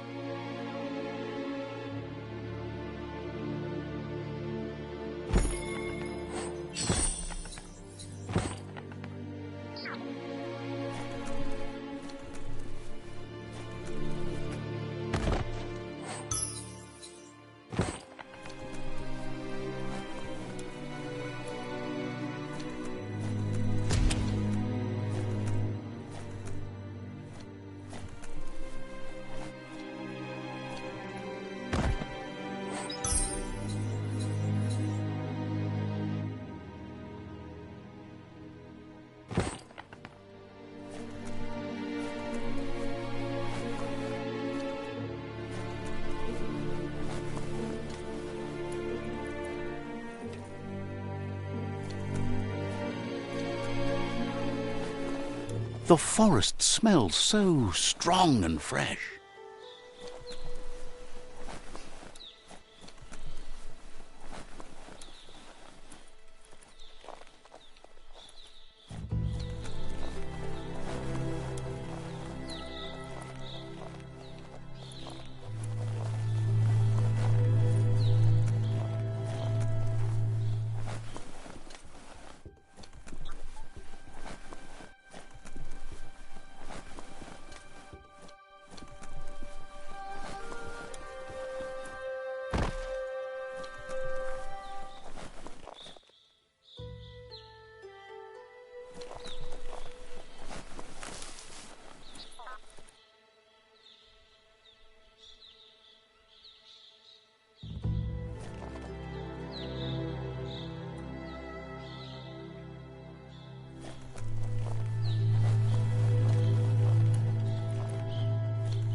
Whatever you do it right, or don't do it at all.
Pow!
The world is full of secrets waiting to be uncovered.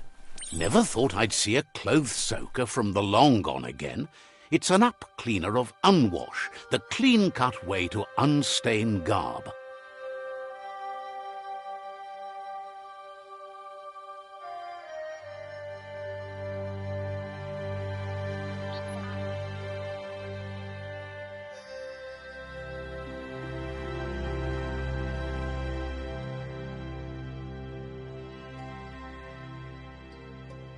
You need to get the pegs lined up to get the clothes soaker rolling.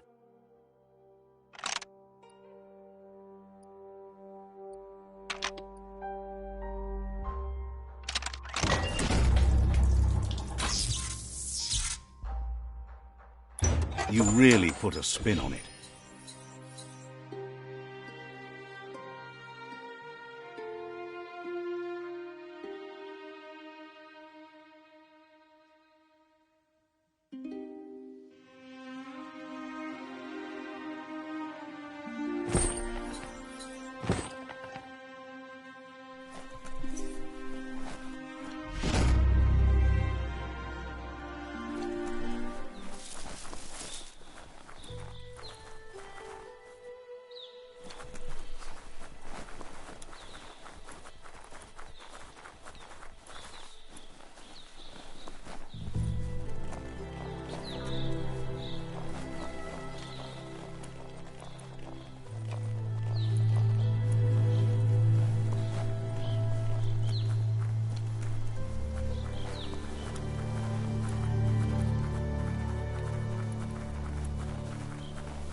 You found the whereabouts, the deepest, darkest forest in the land, sometimes hard to see for all the trees. Check out that day.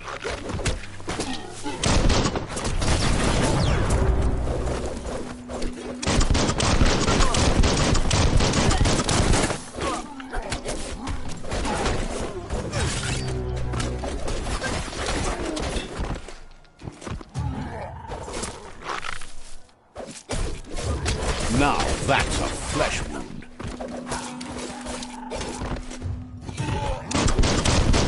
Right between the eyes.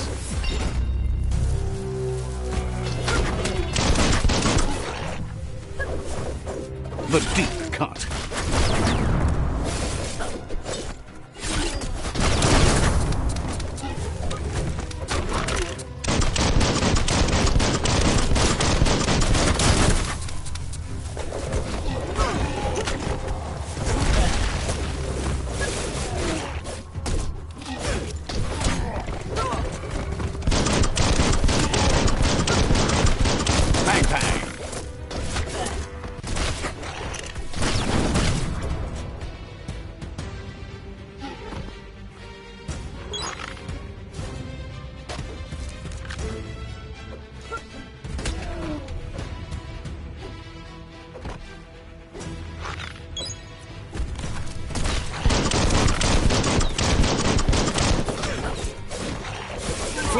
slash.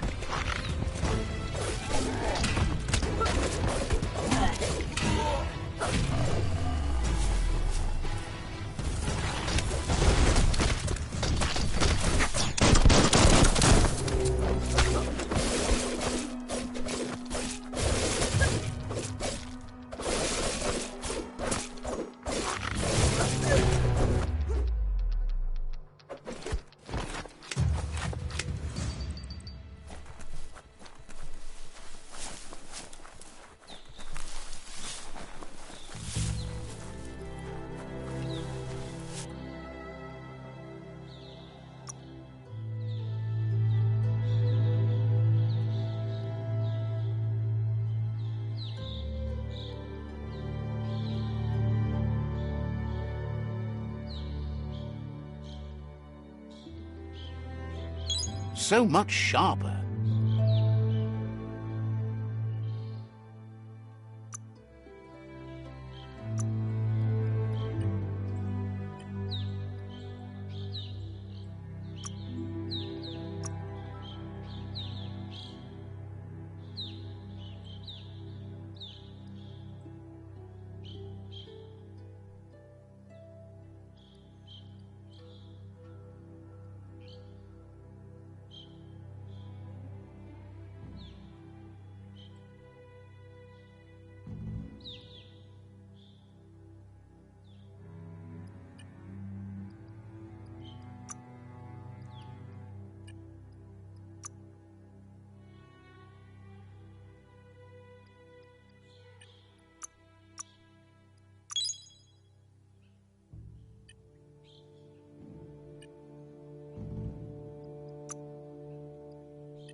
It's time to create your own path.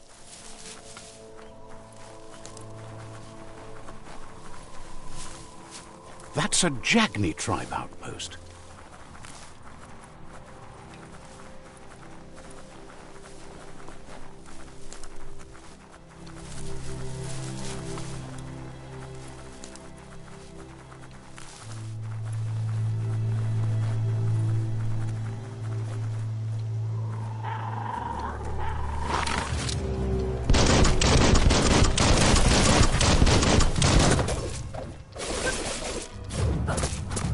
Now that's a flesh wound.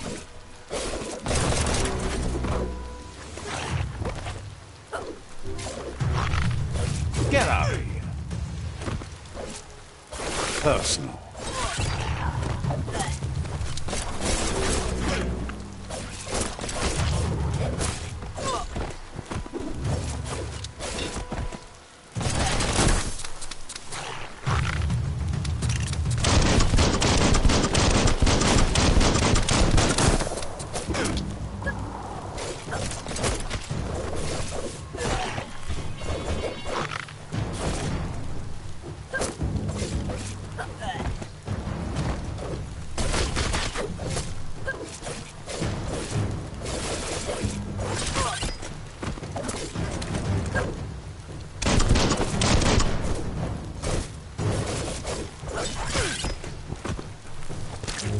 It's starting to add up. Smirked!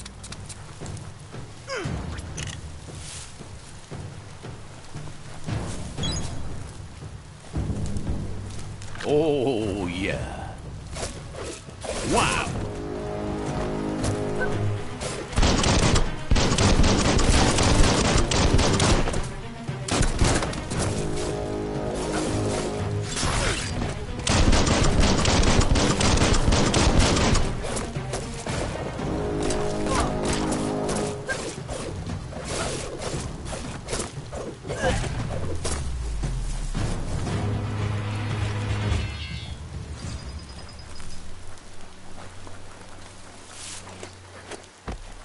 Feels like the clouds came down to say hi.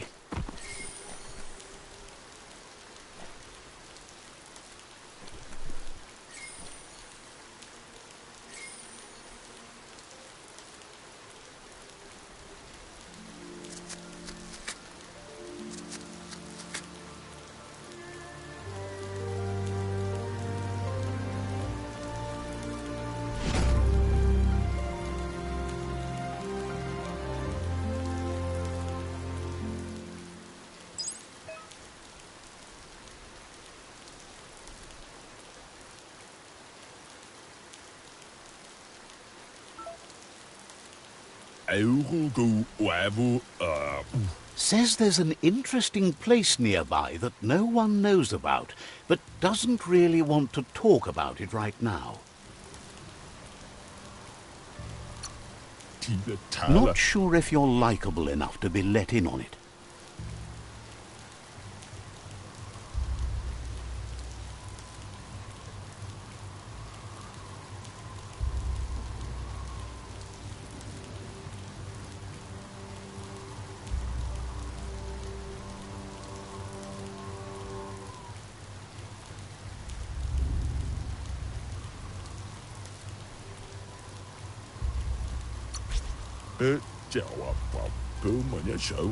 Says you look trustworthy. Might as well tell you where it is.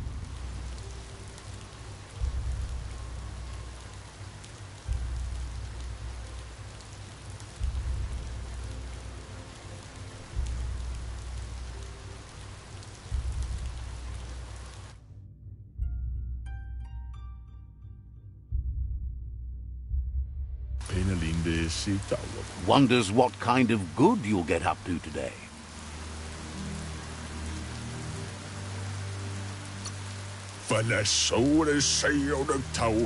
Says you should take care.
That part made a decent pile of scrap. You should be able to use that.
Let's see.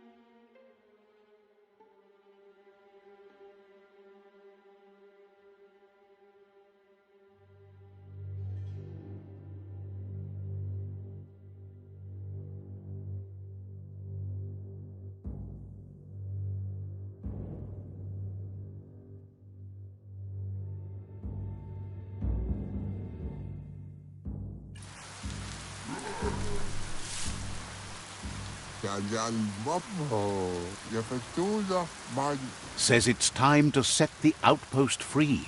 Inflict as little damage as possible as you make your way through to the rival captain.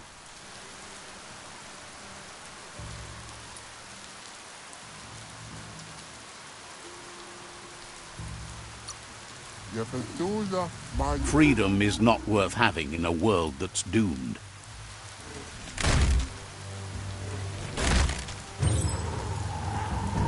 Here's the first line of defense.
That's a bomb logger.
spot, wrecked it.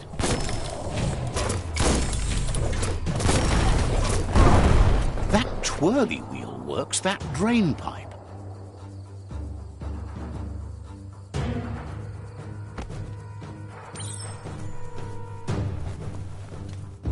Spin the twirly wheel and open that drain.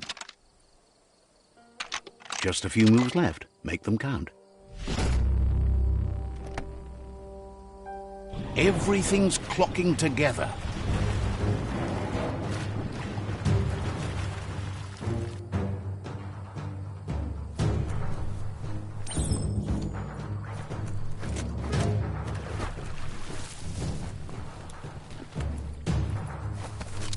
Find a key that fits. Keep going. That cage is holding a helper.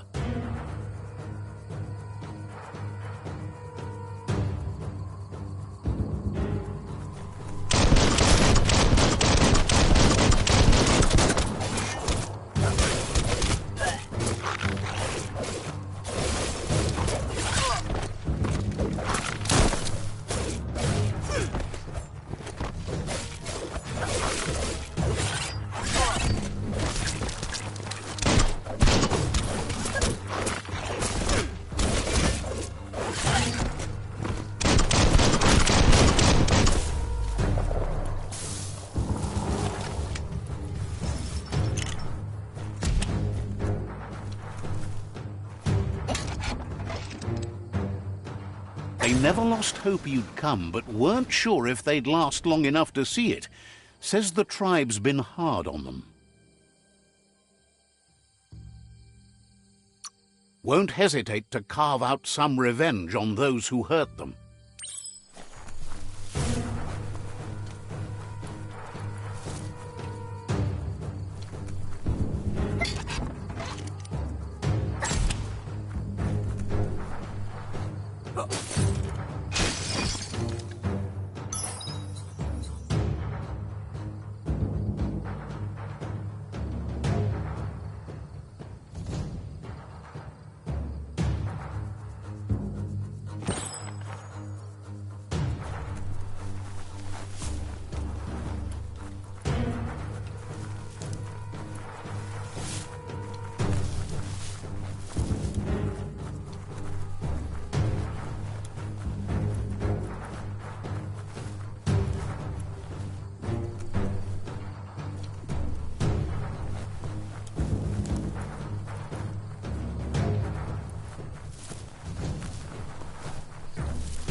A sharpshooter. The scaffolding looks unstable.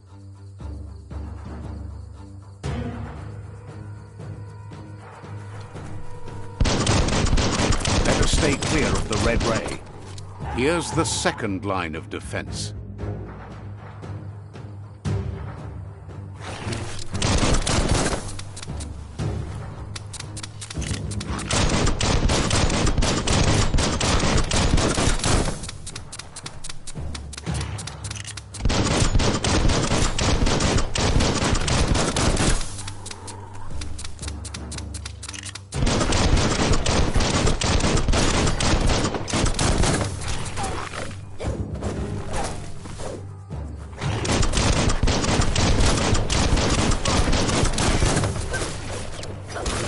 Red means danger.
Timber. Bet a big bump will bring it down.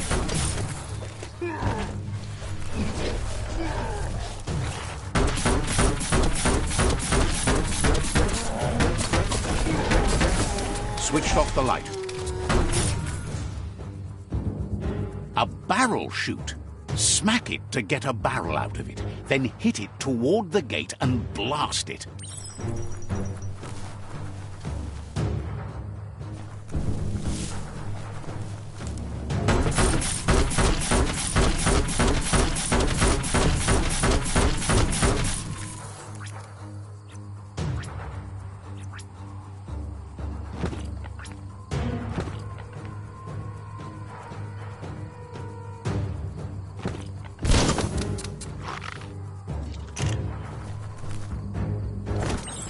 That looks splody. Shoot it and watch it blow. Not too close, though.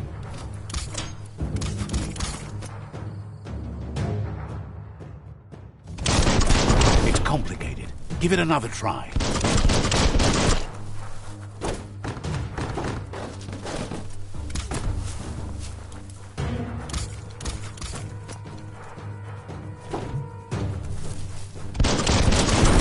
Kaboom! You're in. Almost there.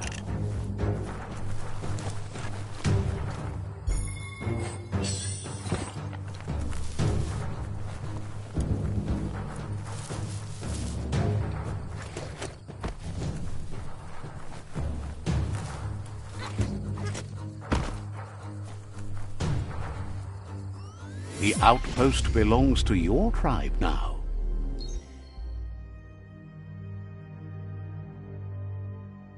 He says you made them weaker, but they won't give up. Your Sifu thanks you.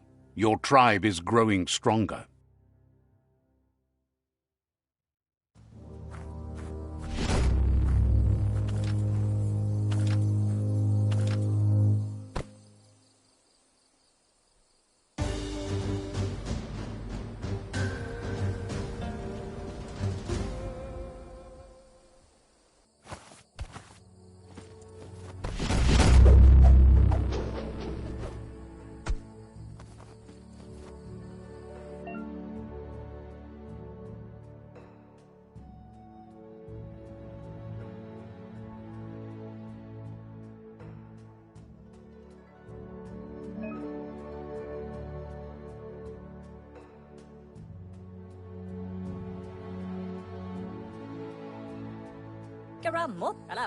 Says you did a great job capturing the outpost. You've earned the privilege of carrying the tribe's weapon.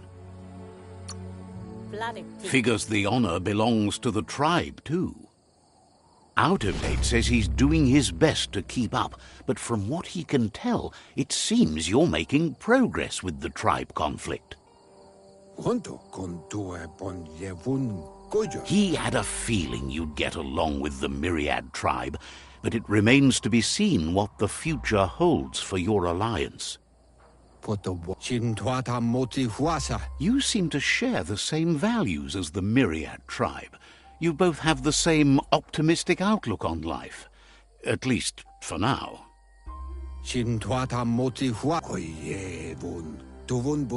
But Out of Date emphasizes that solving the tribe conflict won't matter unless you help make a stand against the World Eaters.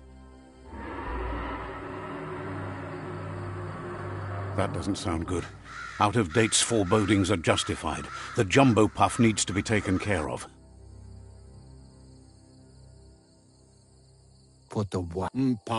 Wherefore? He says the time has come to confront the jumbo puff at the end of the west route. Yeah, move for Bo.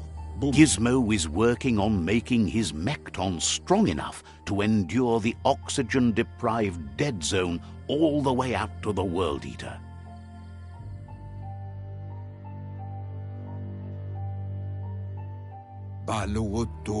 You should get over there and see what you can do to help.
As long as you're happy about it.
Hard to see too far in the darkness.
Claims to have strange things from the dead zone that are so rare they need to be seen to be believed. N'oublie tout. Says this is the go-to place if you like a good deal. See what they might want to offer.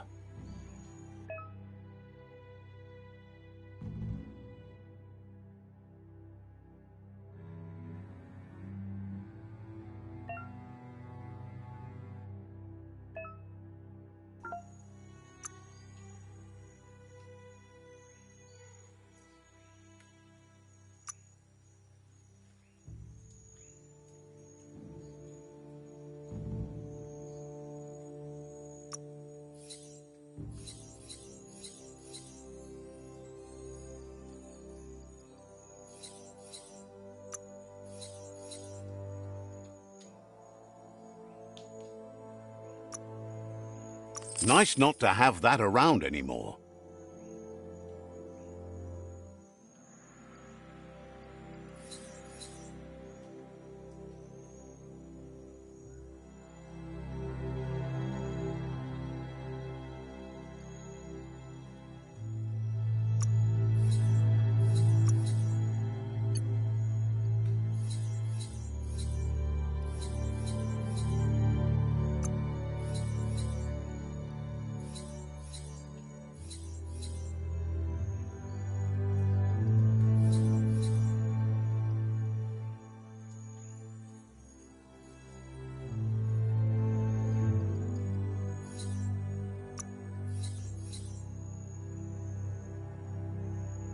Well spent.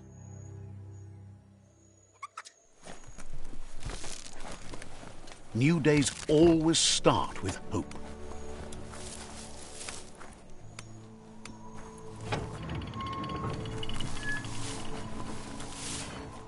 Let's see.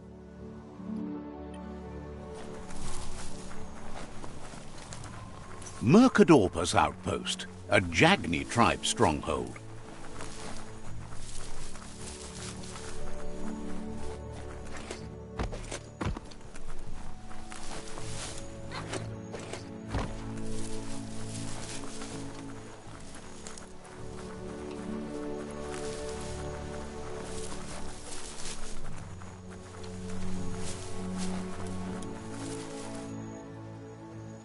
That's a gnote, easy prey for Lupa-Lupin. For everyone else, they're a perfect mount and easily tamed if they are kept fed.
That's a resource totem, a monument left behind by those that picked scrap, trying to keep the area clean.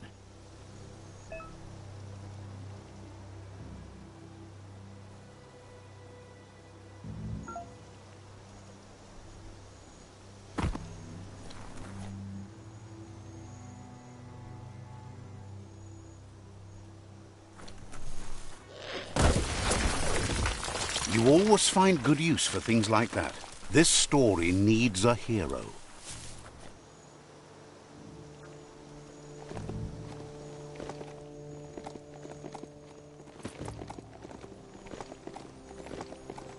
It's the Chug Yard.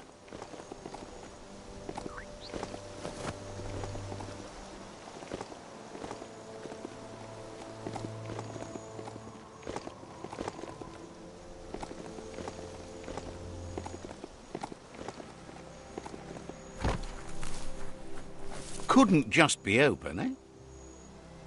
Needs a key.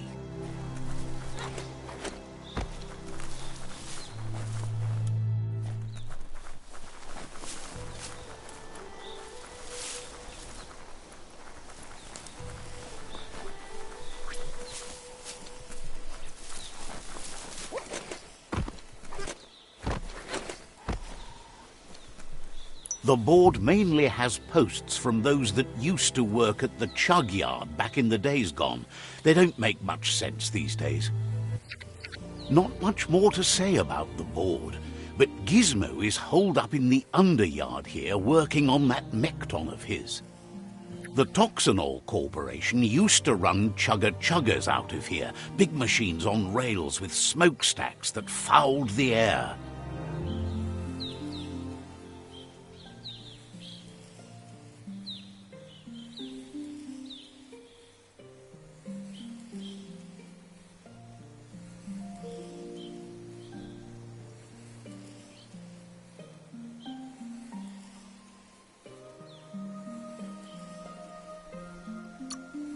They can carry you anywhere you like. Well, anywhere that they go to, and then you can leg it from there. You're on the right track. Keep your eyes open.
Tribes always scavenging for scrap, and the yard has plenty to go around.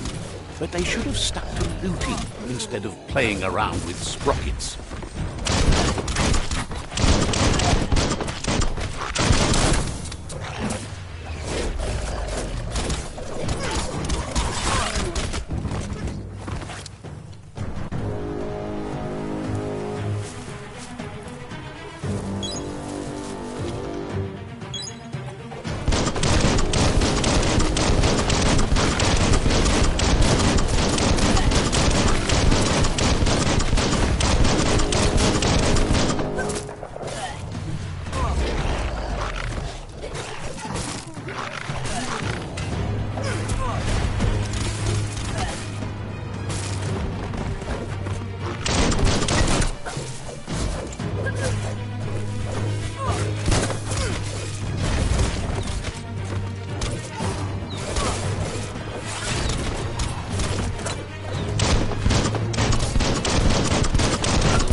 Daytime is a good time to be outside.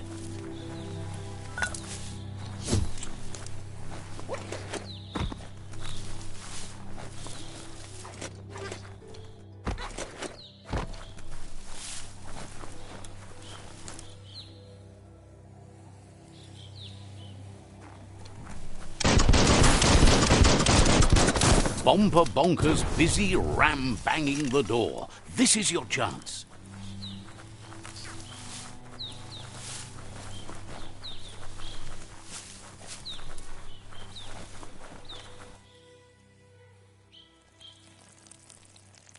Let's see.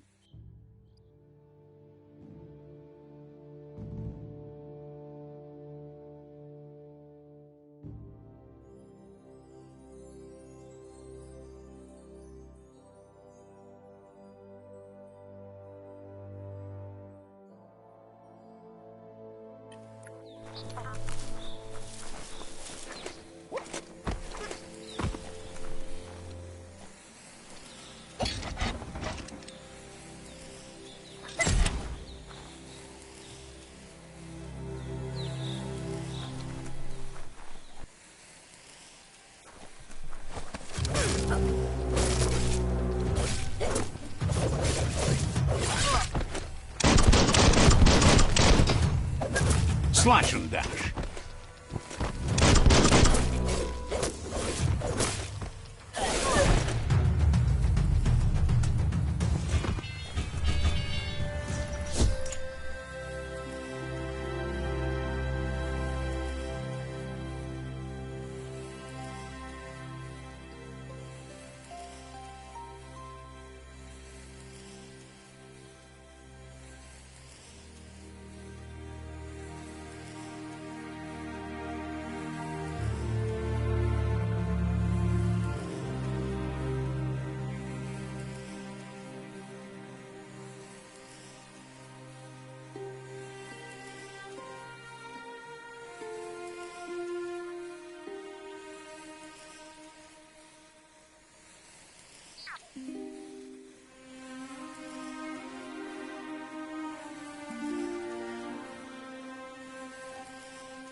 This might be the end of everything as we know it. Yes, you can do anything. The sky's the limit.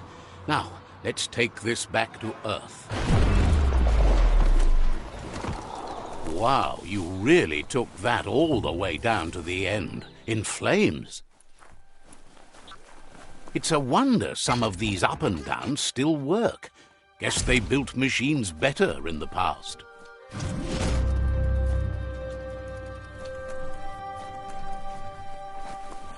The spent nuclear fuel that Toxanol dumped in the surf had detrimental effects on the marine habitats, while the overflowing landfills contaminated the groundwater.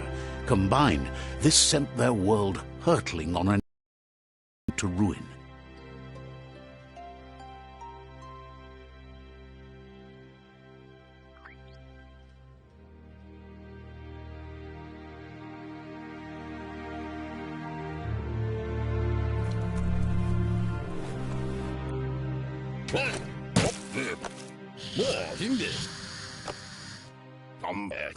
I need to brush up on my Wando, but I have a feeling he believes it was you that caused the bang at the yard. Oh, and he says he knows you. You used to call him Gizmo. He gave you the oil-greased hands when he taught you how to upcycle. Gizmo remembers you as a nice kidling, and he can still sense the warmth of your good heart. But Gizmo says how you experience a memory can be different. You know the story, but sometimes the truth it brings is personal.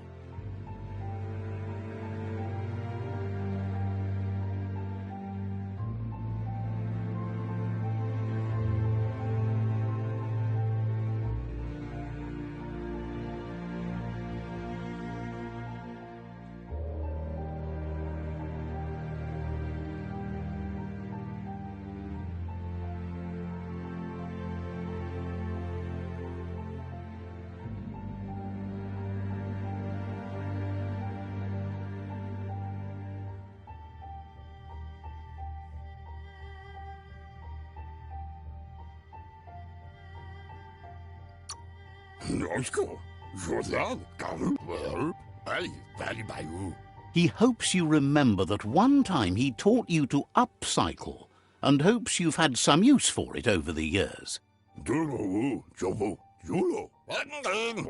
Gizmo says he also has re-memories from the long gone, but unlike you, he doesn't think of the past, for it's gone.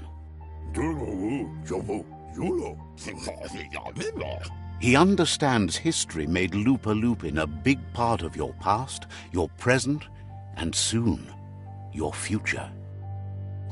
You still believe there's some good in everyone. You still have hope for tomorrow. He says you should know that what's meant to be will always find a way, but history shouldn't consume you.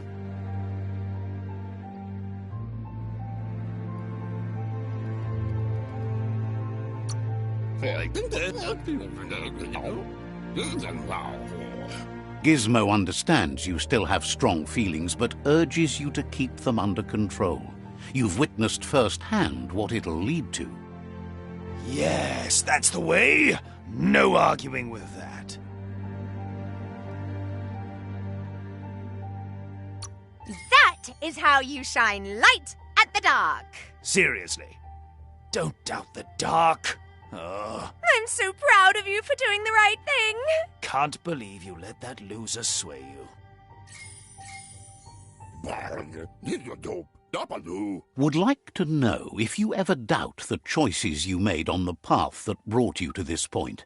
Would you have been happier going in a different direction? Supposes that's all any of us can do. Hard to believe the world is actually going to survive.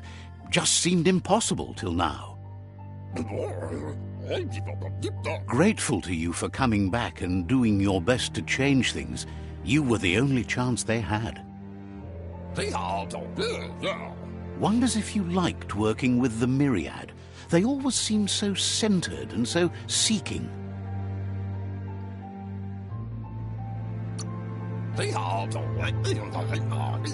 Figures everyone does. They seem unusually dedicated to finding them. But that's not important now. Gizmo says it's taken a long time to bring the past up to the present, and where you go from here is up to you. You need to set the past aside, at least for now. He can't leave the Underyard as he has no protection against the vacuum in the dead zone. So you need to salvage scrap to upcycle the Mekton, starting with the old crate outside. You should return when you've retrieved the scrap. There's no time to waste if you want to make the Mekton strong enough to fight the Jumbo Puff.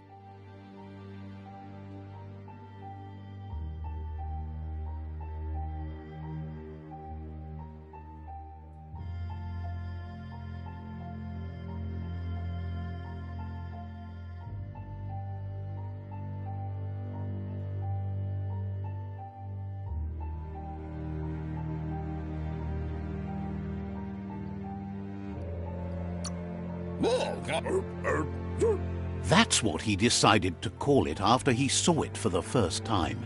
It's big and fluffy. That's accurate enough. If you can see past the blue color, that is.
Can't be too many days like this left at the rate the world is ending. There's short of breath and death to this zone.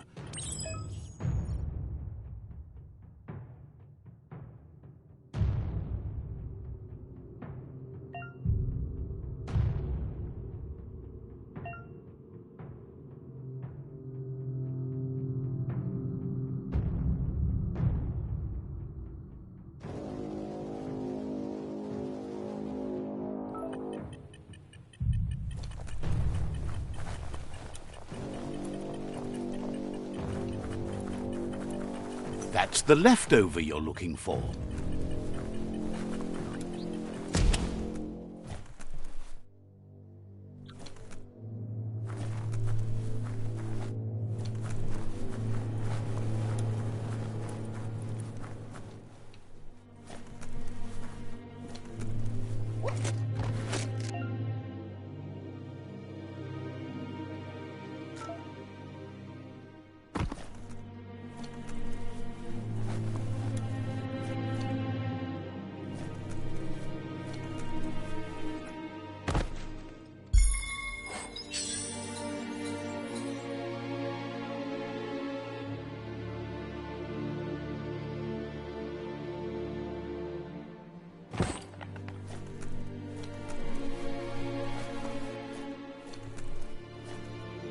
Got just enough slack in the line.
At least being underground keeps you out of the weather.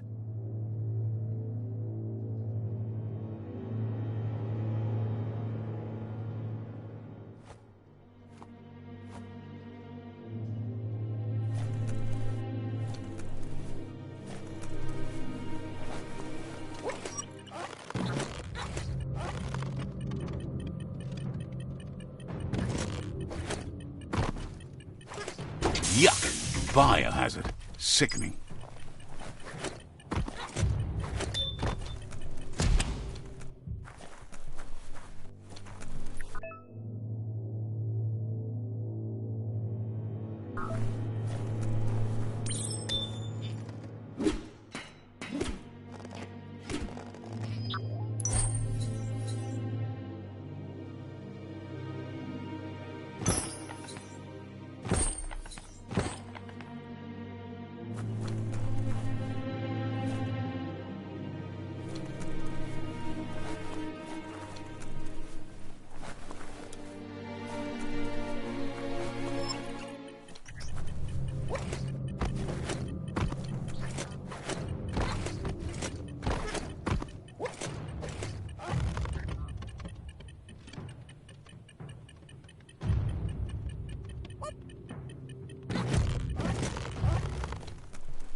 He says that's enough to get the Mekton functional.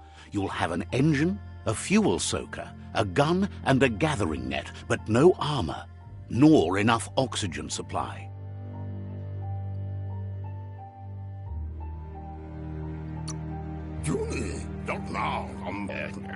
He made a suction device so the Mekton can use the black tar as an instant refuel. You can also use it to clear oily goo puddles, so you can pass and access hard-to-get-to areas.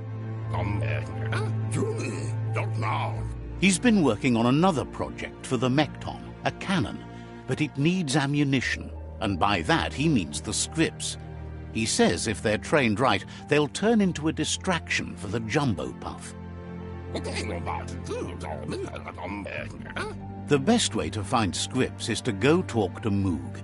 He knows the ins and outs of every breathing thing left alive after the apocalypse.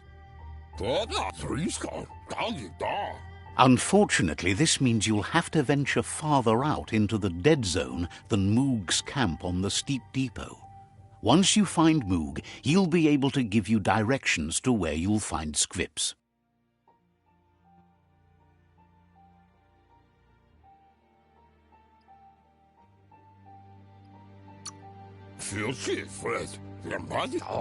He noticed the jumbo puff has a short attention span, so the script should distract it long enough for you to inflict some damage.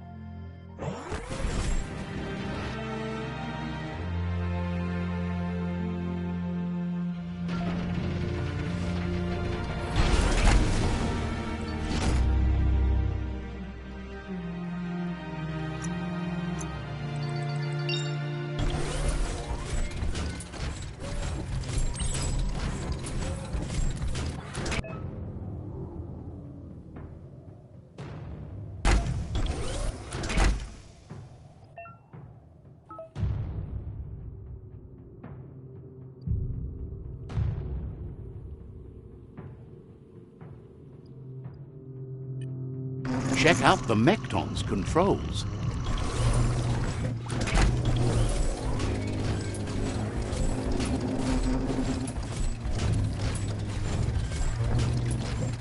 The Grease Monkey's Mekton is built sturdy, just like himself. Can you imagine how this place used to look before the dead oil flood?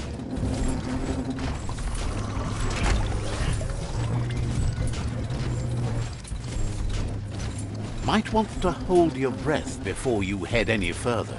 You're about to witness the breathtaking vistas of what's known as the Dead Zone.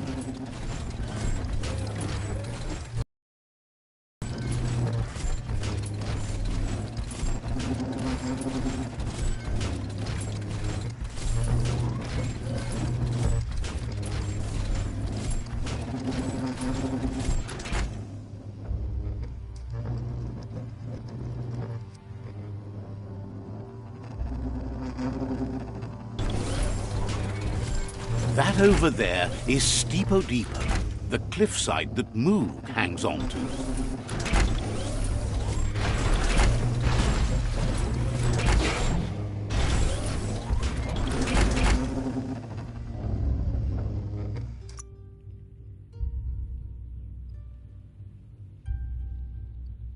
You can last longer.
Back to sneaking around.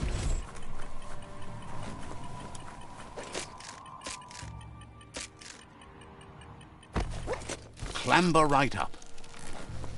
Botse. In more. Diava.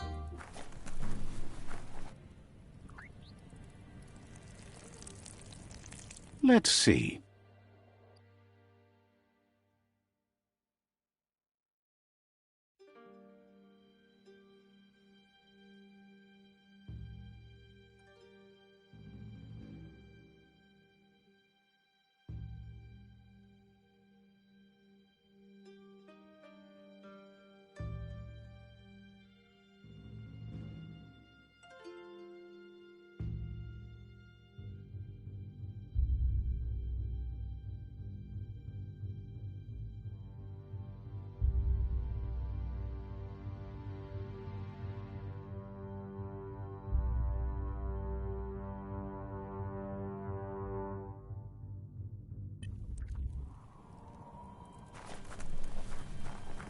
Kidlo, silo partinea fanish. This one's impressed to see you out here.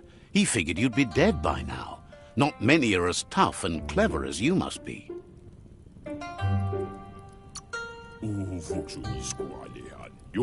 Says he's a monster haunter. The best you'll ever see. Moog says that all your power doesn't do you a bit of good if you're not willing to pull the trigger when the time comes.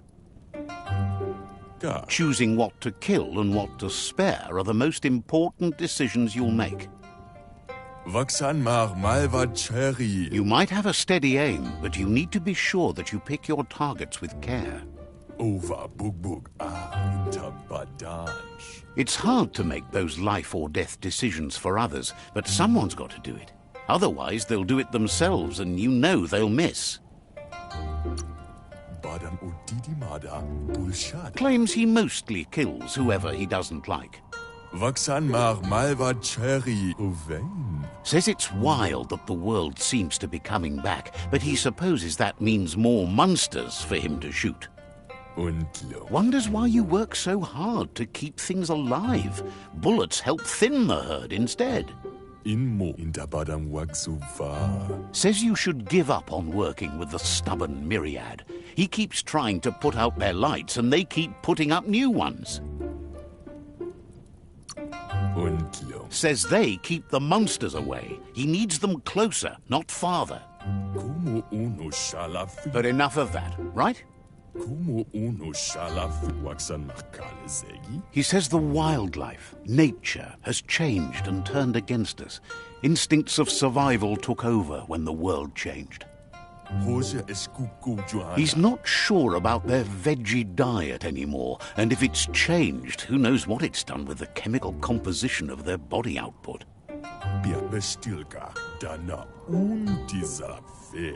Right now, though, he feels he's come to a point where he's got a pretty clear idea on the whereabouts of monsters, both tall and short.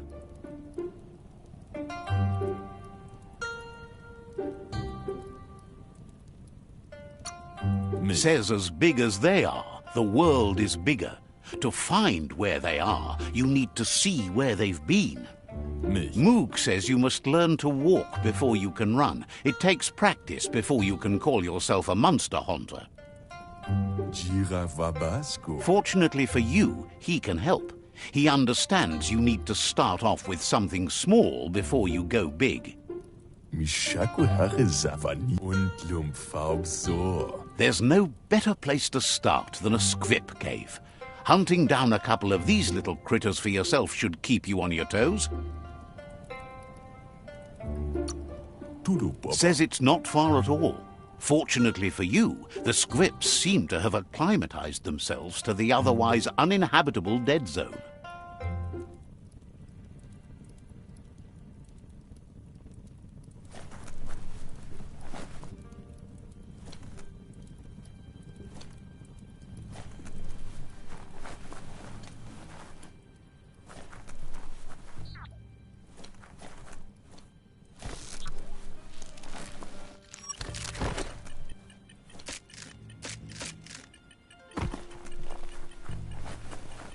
Just keep your hands upon the steerer.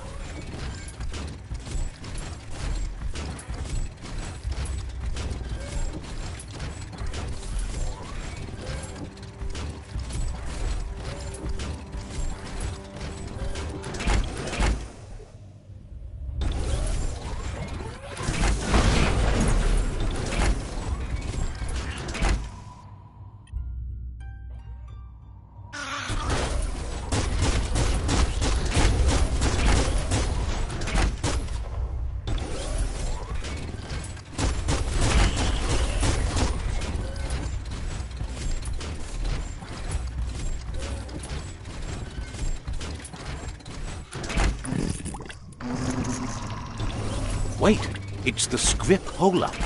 Place is just filled with critters.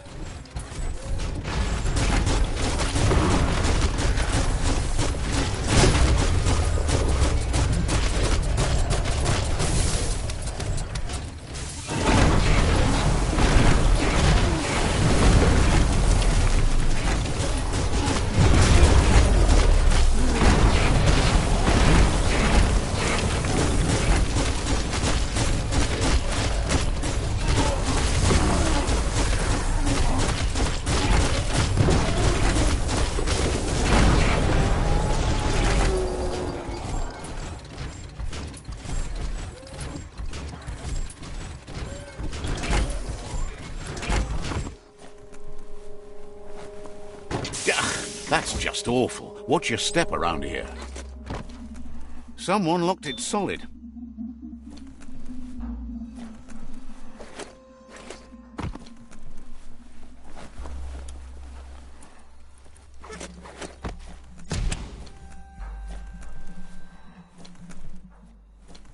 Once the volatilization from the nuclear waste evaporated, a volatile gas rose through the soil and infested structures, even Toxanol's own buildings. So, in a way, they caused their own death.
Feels like a monster's lair down here.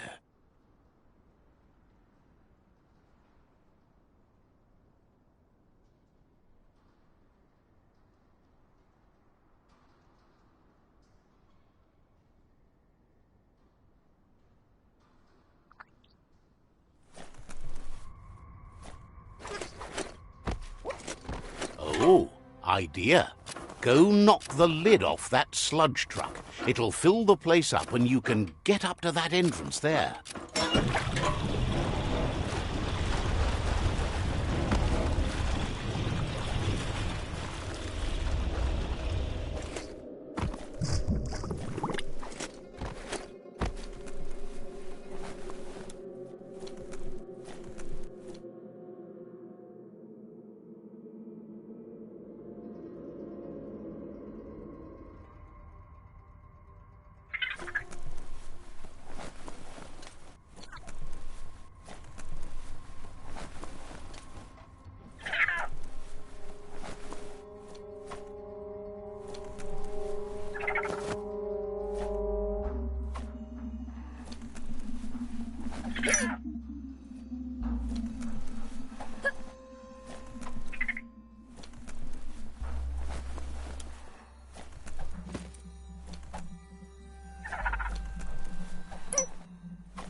Legs won't help it now.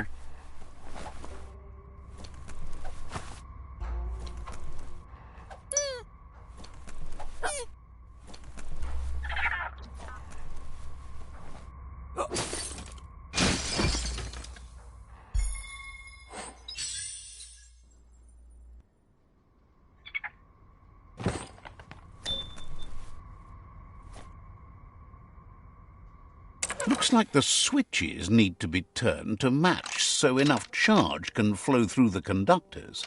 Just a few moves left. Make them count.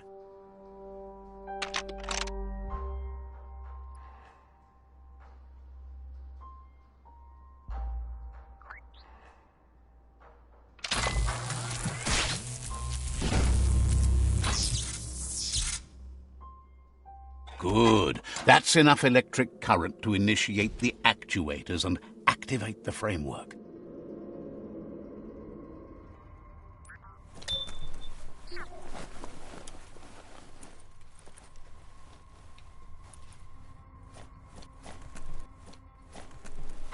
No running.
This is no time for sleep.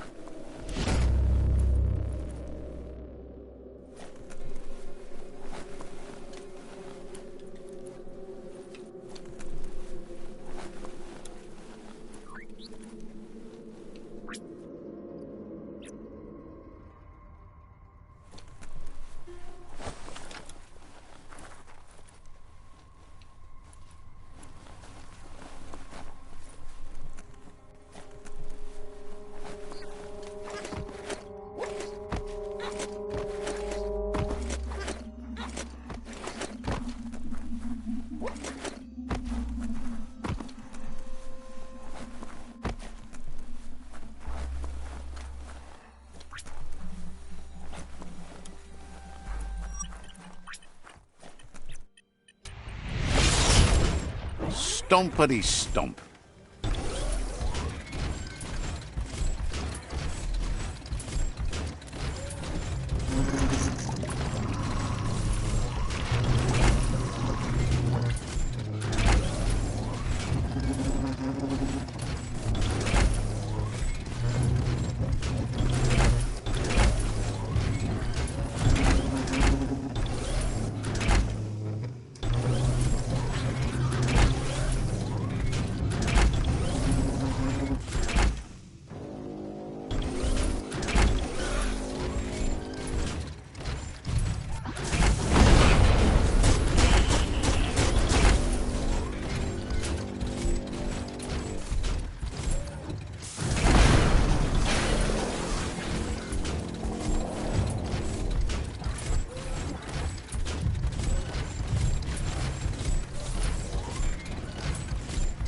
In the old world, roads like this really led somewhere. Now, most of them lead to disaster.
Never take air for granted again.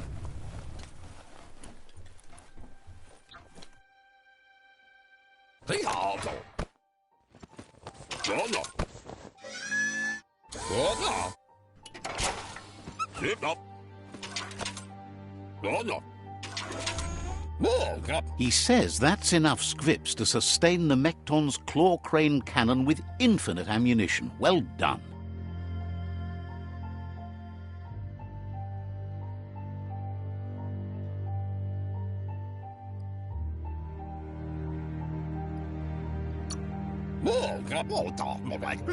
It's not his cleanest invention so far, but it gets the job done. Use it to suck up gooey oil puddles in the Mekton's way so you can pass. Gizmo's made vehicles before to confront the Jumbo Puff himself, but failed. But this time, it's different. The Mekton will be strong enough to do the job.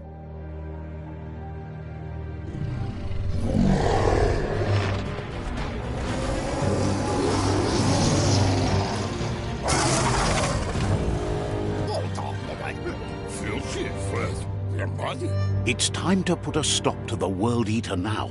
Otherwise, he fears the damage it's caused to the tree already will be too much to handle. He asks you to not even think about taking on the Jumbo Puff on foot. You'll need the Mekton to do the job. Take his word for it. There's time to improve the Mekton before you confront the Puff. There are more wreck boxes out in the dead zone with gear you should be able to equip the Mekton with on your own. He got the idea to build the Mekton when he found a big crate containing the metal frame for something Toxanol had named an exoskeleton. Gizmo wants to help if he can.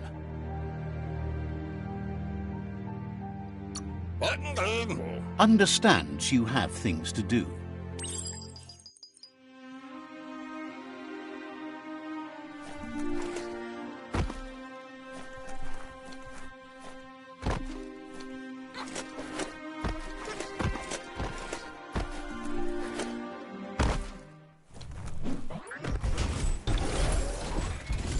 Get under that sky while you still can.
Imagine that.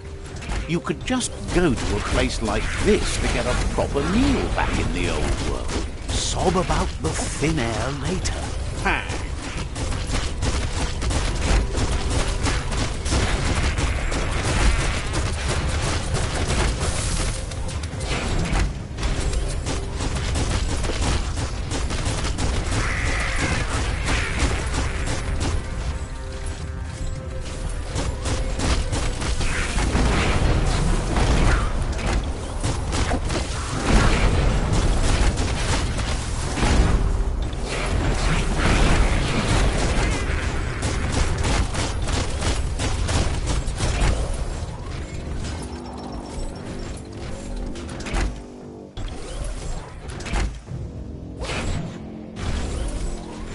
Stand up on your own 2 feet.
Work to fill those lungs.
There's a place and time for everything. But for that city scenario, it's already come and gone.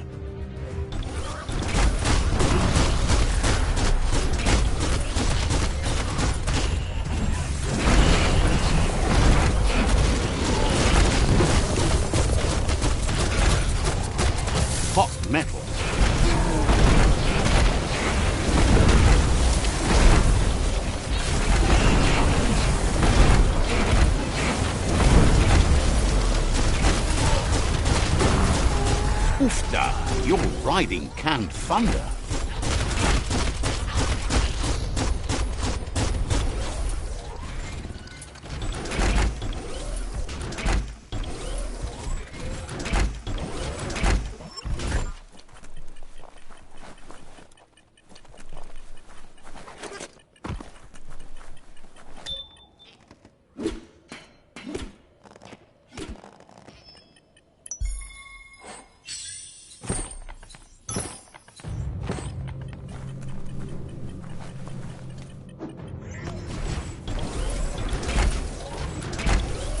Hear that? It's called quiet.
Bang Shelter 7B is still there, open and ready to shelter.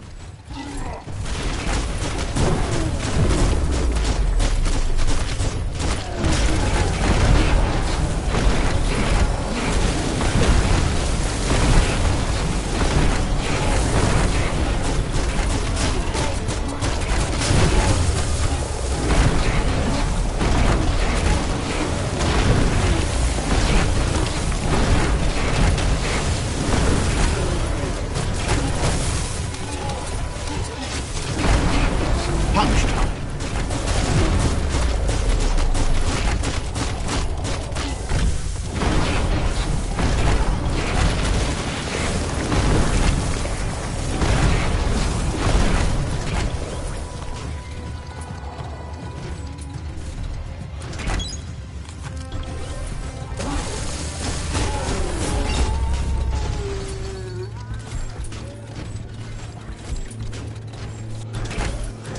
The end is coming to the world, and everything else.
This is no way to live, but keep at it anyhow.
Feels like the switch is flipping from light to dark.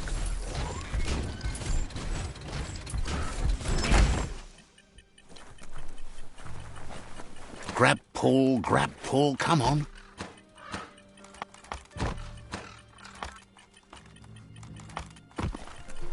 Just point it in the right direction.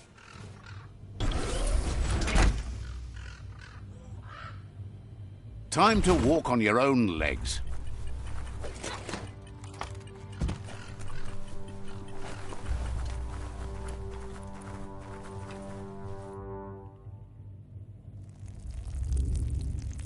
Let's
It's a wonder this is still such a lush place.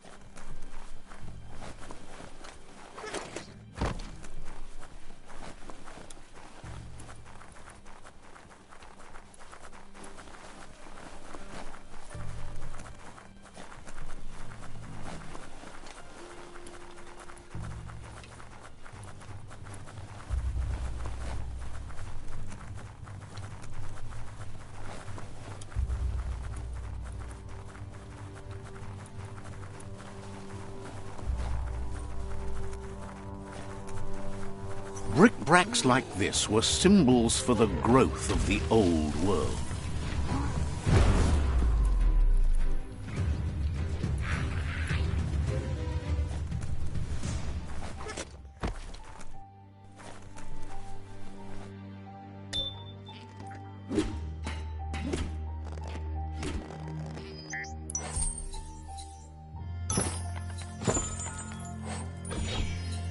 Oh, that's perfect. Slice and dice.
Cutting edge.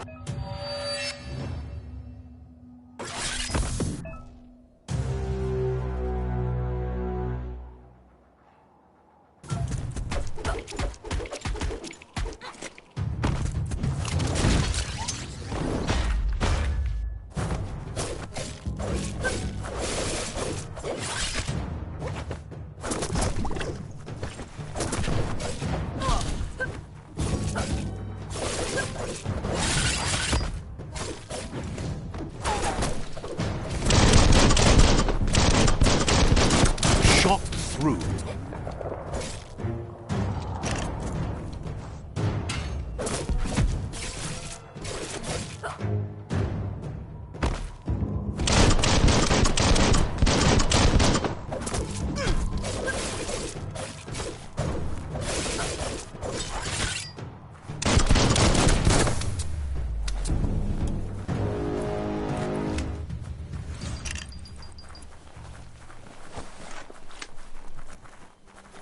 Never know what's hiding out in the dark.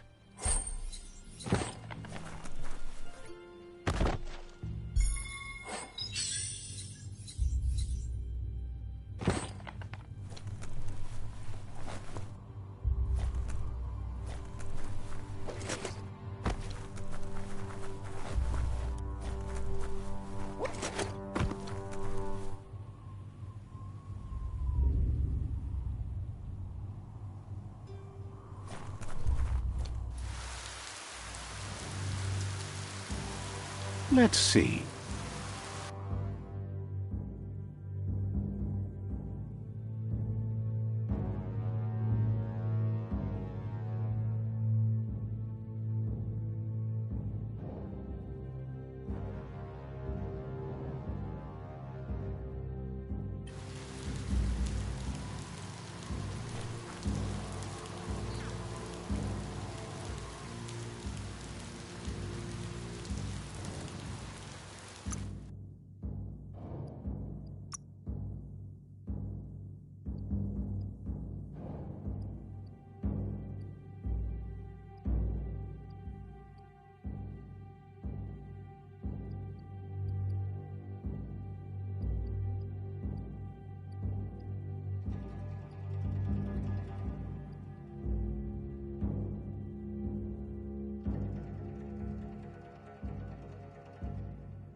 It's Whiff-Waffed Outpost, an old uncarted tribe hunker down.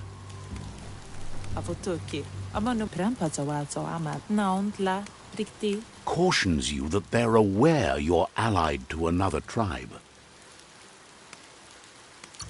Avotuki. Amano masu. Can't stop to wonder if the rumors about you are true. Asiweshe kufat. They're cautious of allies here. Kufat. Tau chiblat namze. Wonders why you're in such a hurry. They've got plenty of stock. Shumatabara vajig. He'll let you in just this once.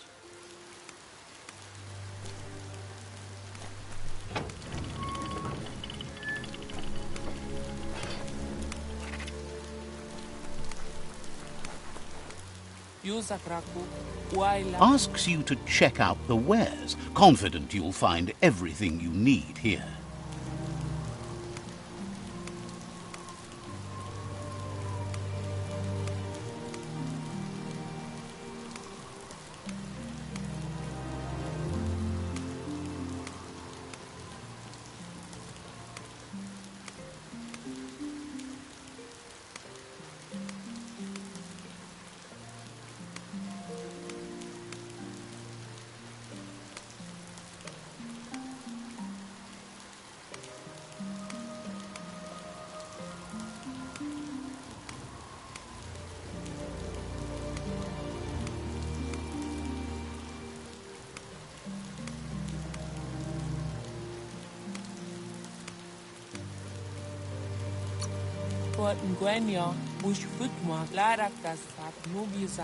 Wants you to know you won't find a better deal anywhere else.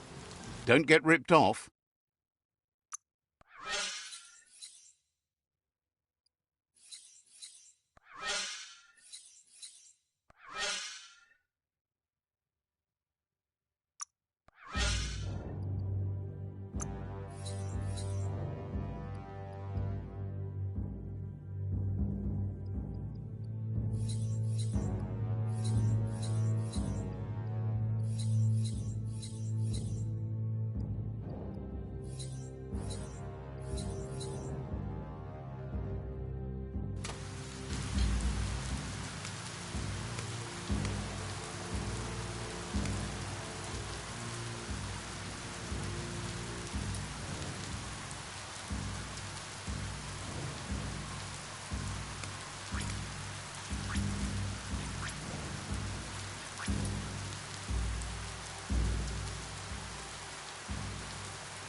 Says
get rid of it.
came out on top.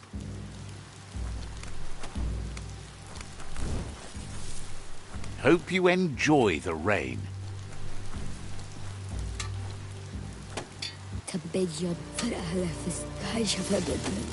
Offers you extraordinary prices for extraordinary things.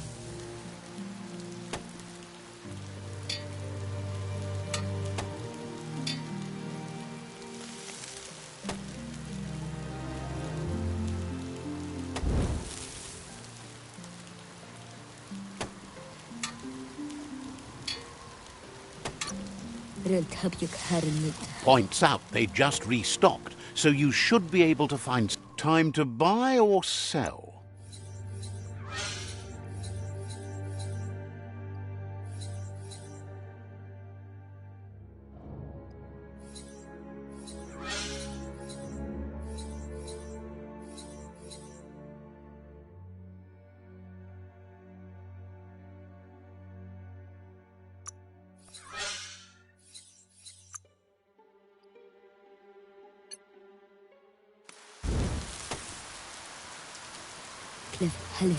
Says the shop holds something for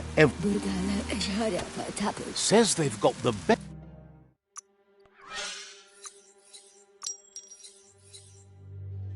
A done deal.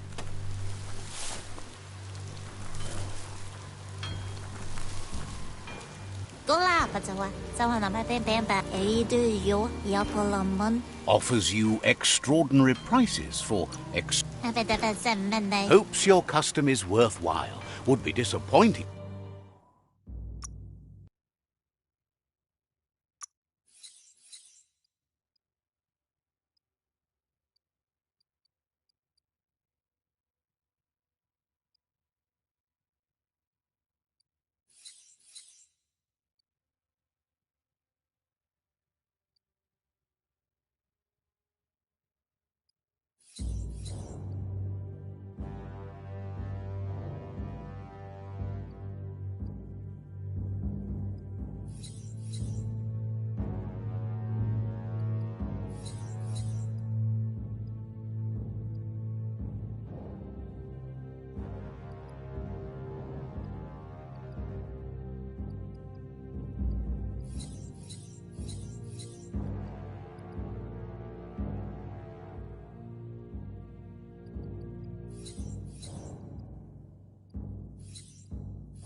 No regrets.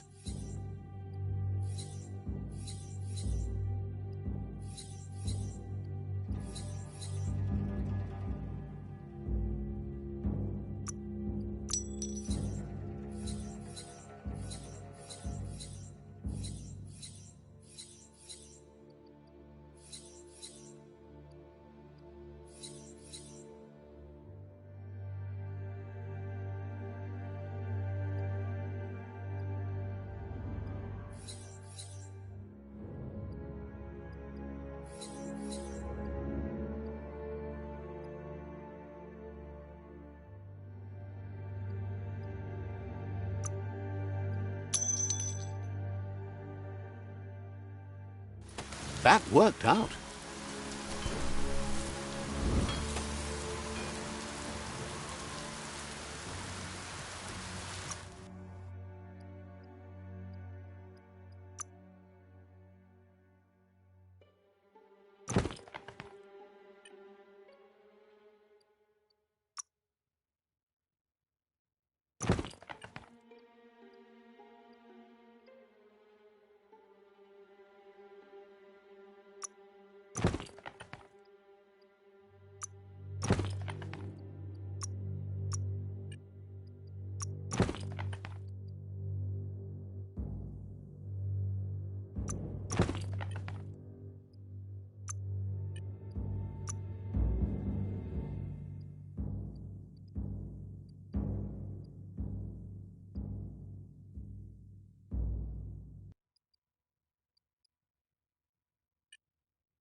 Not everything goes together.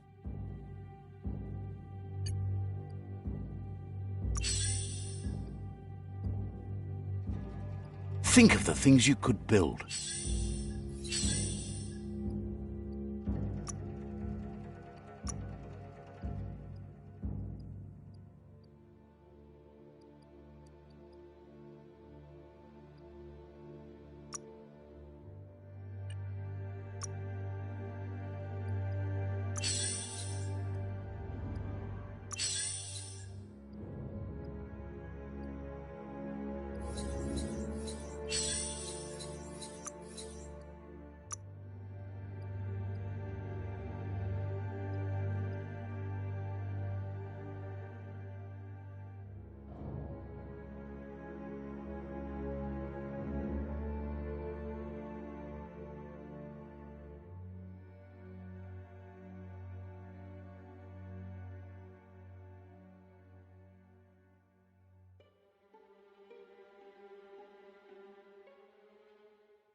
Lavator eller matzo peso so.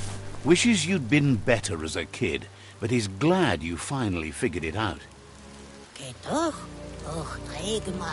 Asks you to check out the wares, confident you'll find everything you need here.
The dark can make you miss the day.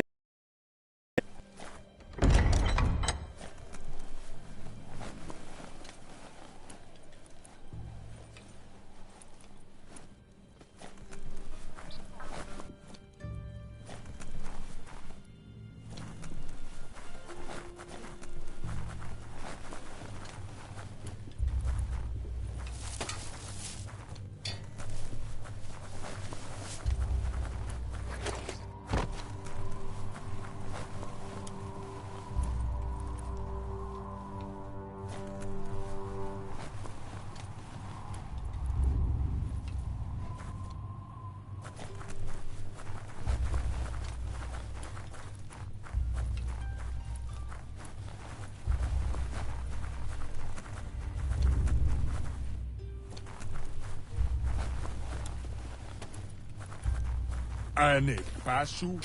Can't figure out why you don't join the Lotus, deluging the world.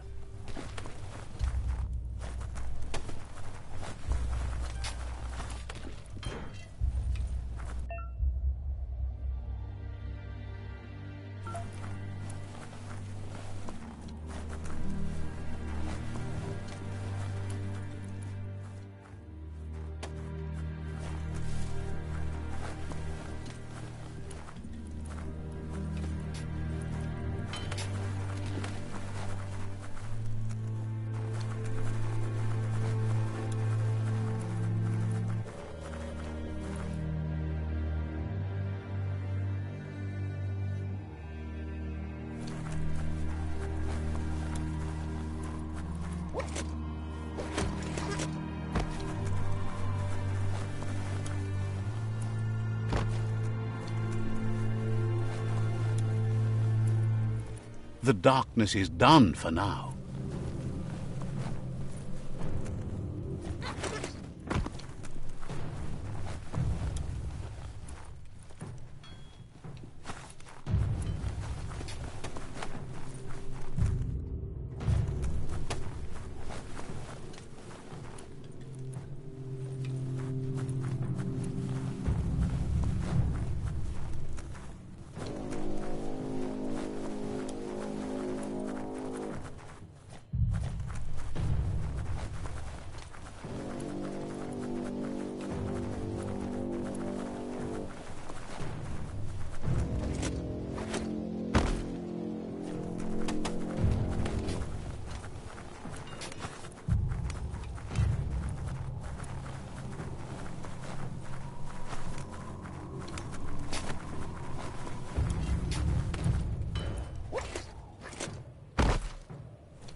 Amawi tu.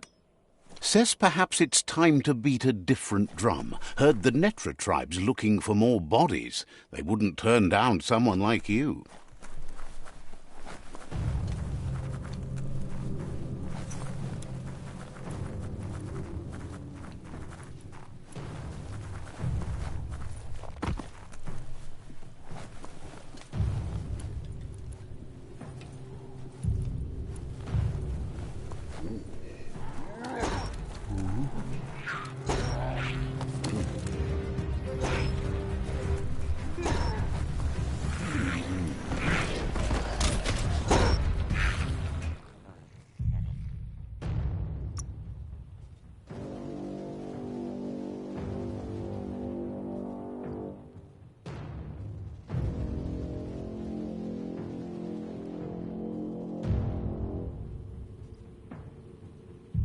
That's an improvement.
That's another shopper here.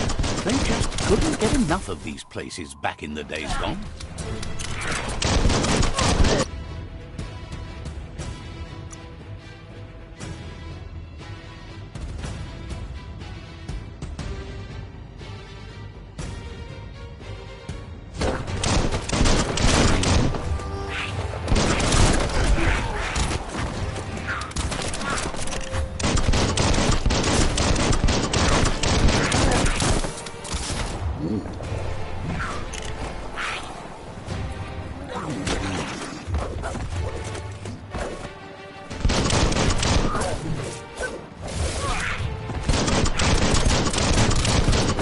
The deep cut.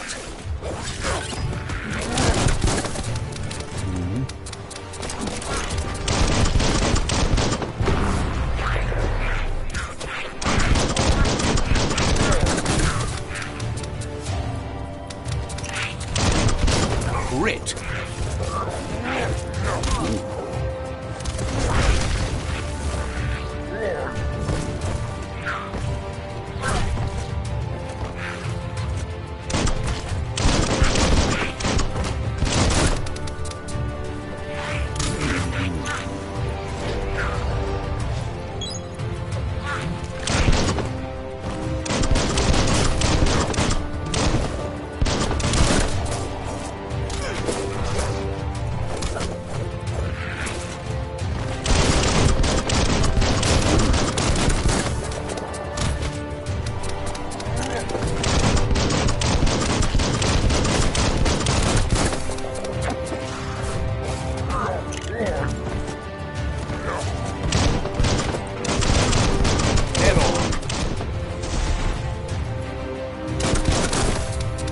Made it count.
The gooing of the water in the ground is spreading.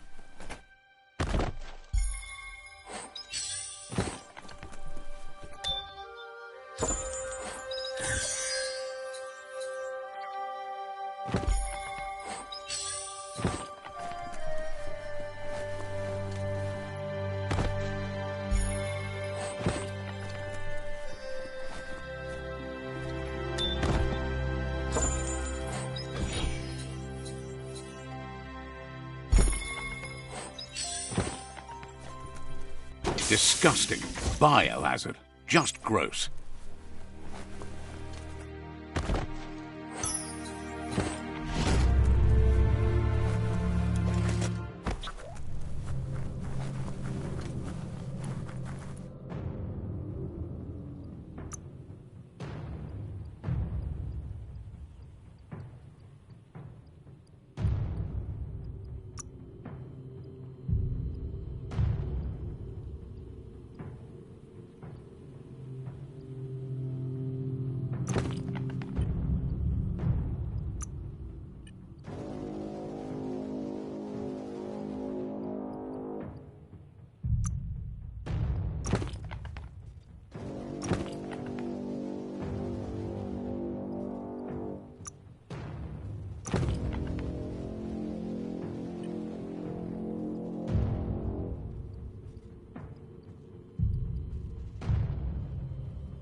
What are you thinking about making?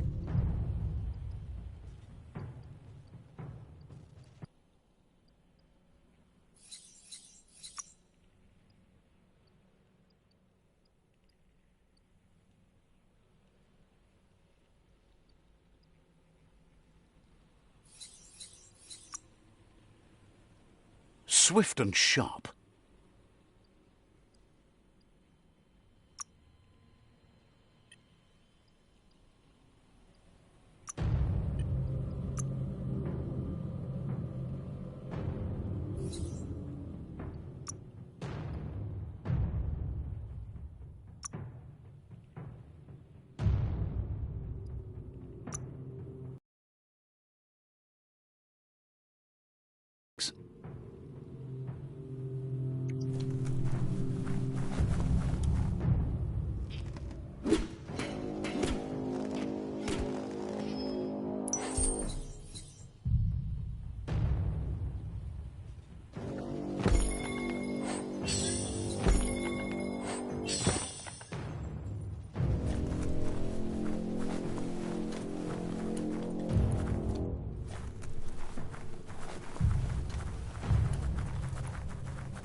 Right in the face.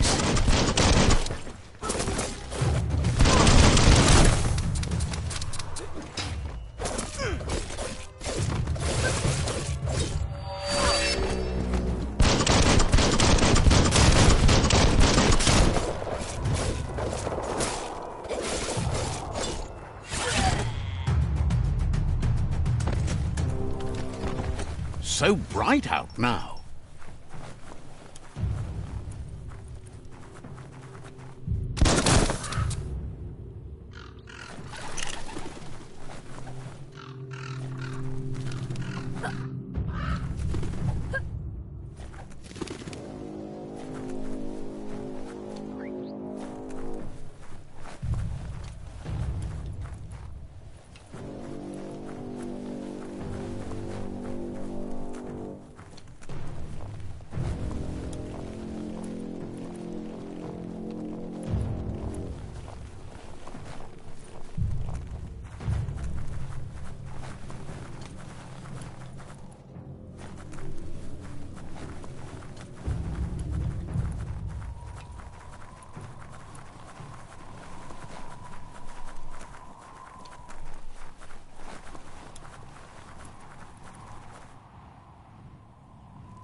Let's see.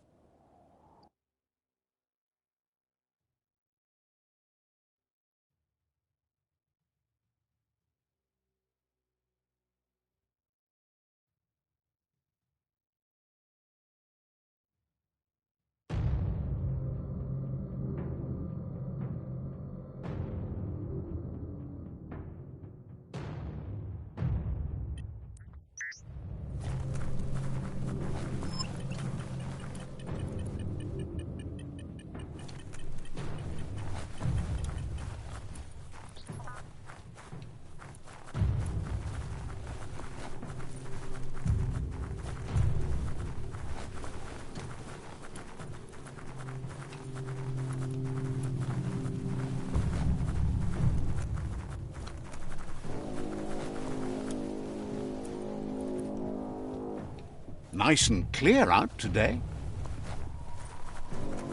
You've located the village of Hubbledon.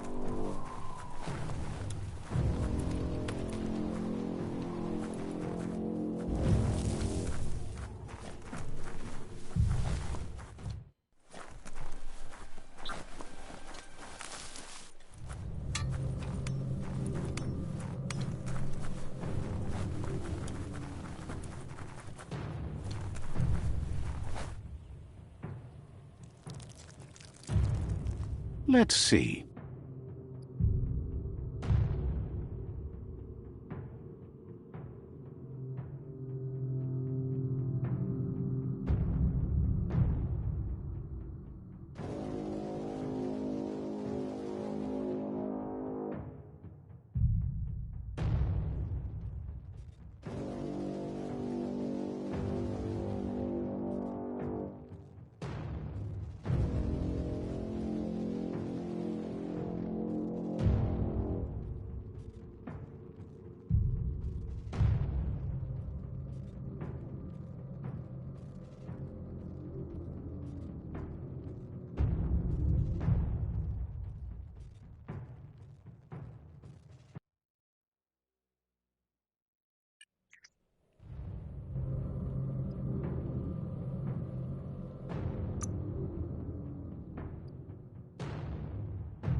loot. A plank place like this is a fire trap.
Feels dank down below the dirt. Looks like wholesome. A tidy little cave.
Keep hold of that.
trigger finger.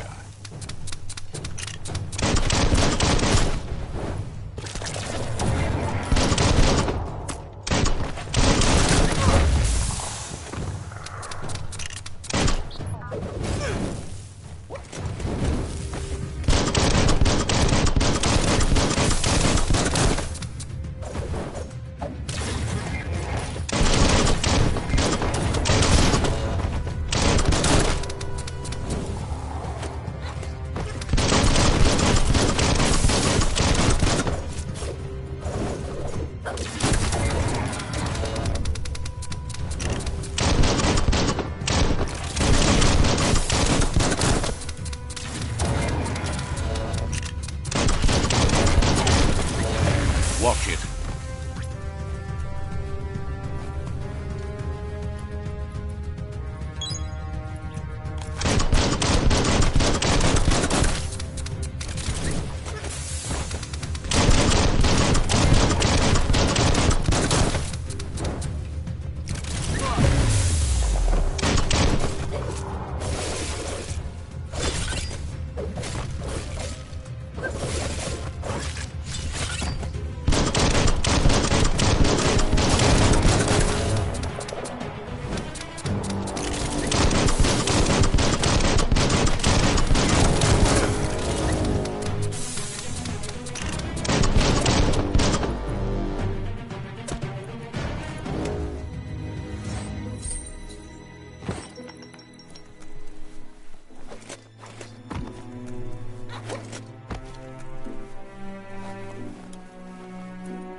Life is a difficult game, no matter how you play it.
You'll get another chance to shout someday.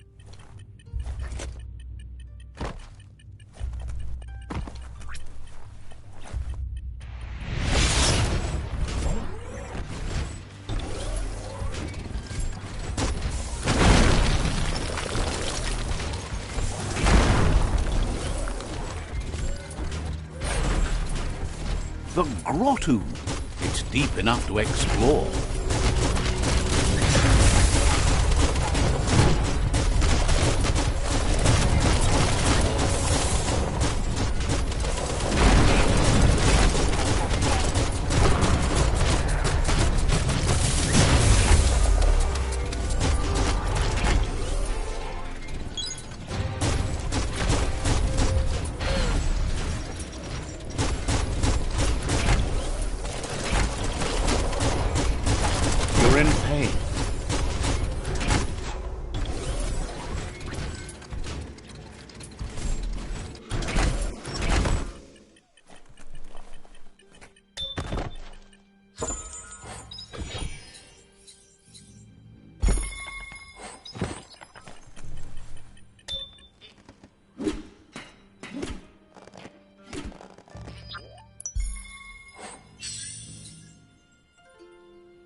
This place is like one big secret that keeps unfolding.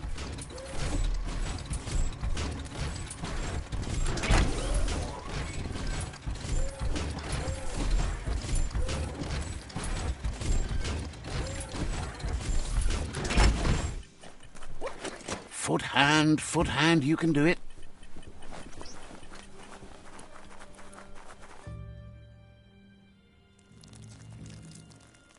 Let's see.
This area is biocontaminated.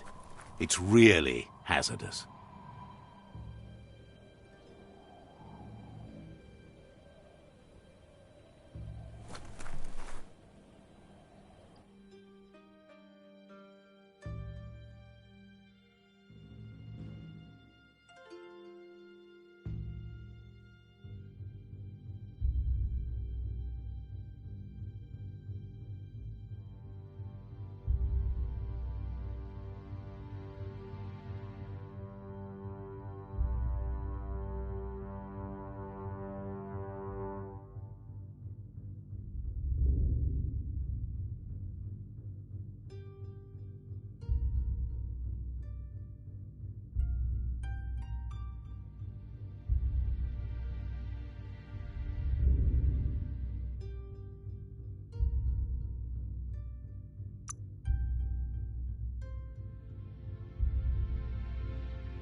Down to half your health.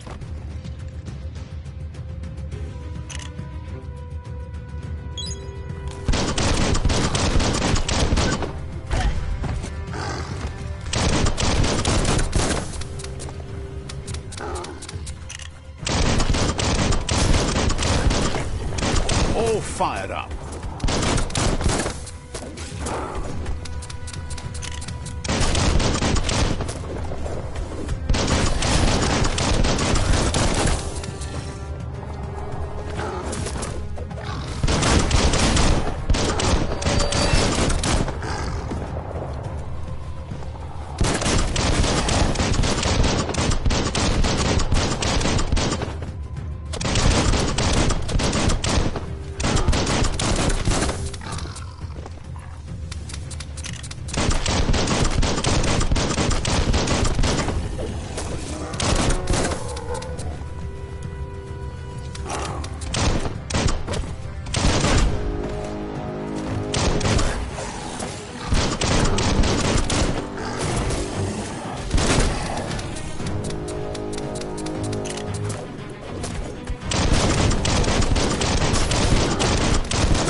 half dead.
Let's hope the beast keeps listening to you.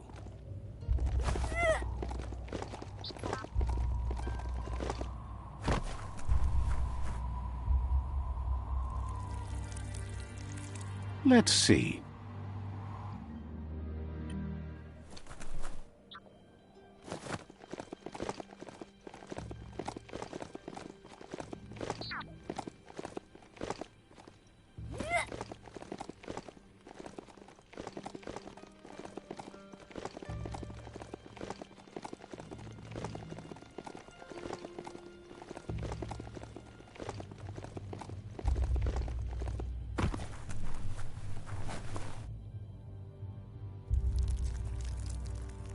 Let's see.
We are lonesome animals that spend all our life trying to be less lonesome.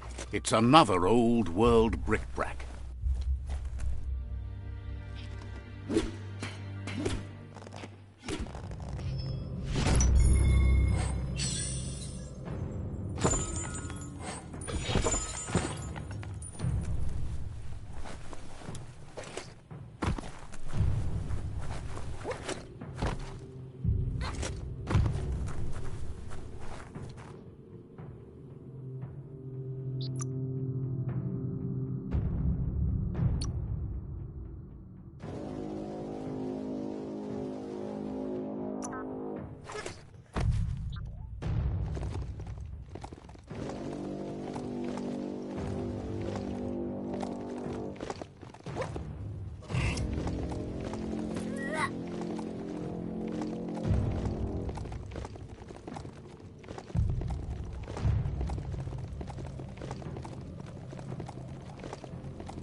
Let's see.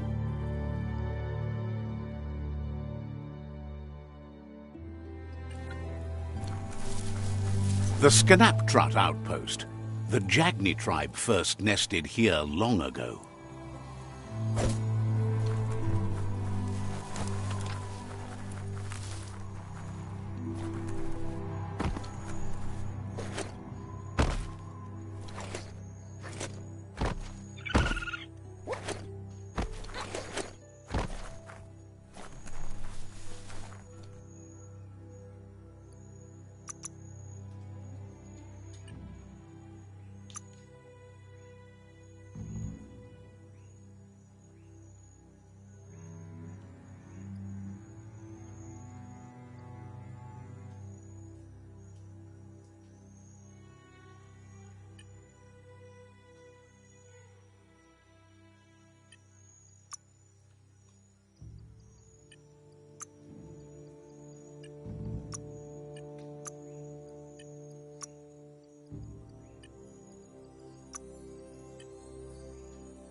Says they've been waiting for you to help them liberate the outpost.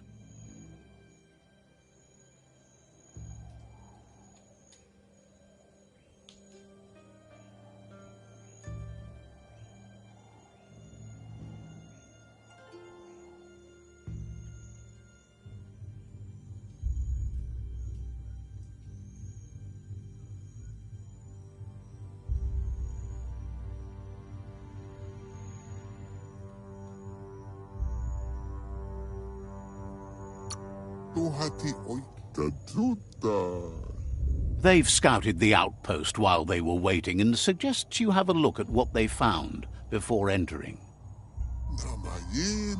Says scouts spotted a moth nest close to the outpost. If you destroy that, the moths should infest the place, looking for a new home.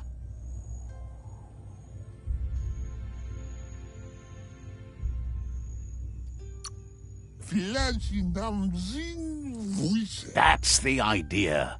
If everything works out as planned, the moths should cause a buzzing tumult.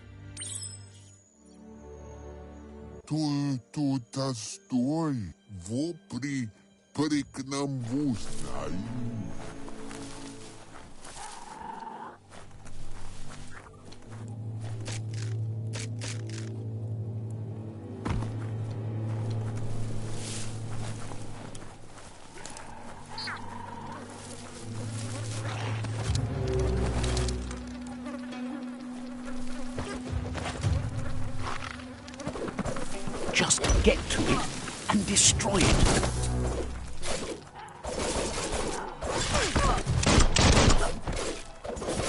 That hurt him.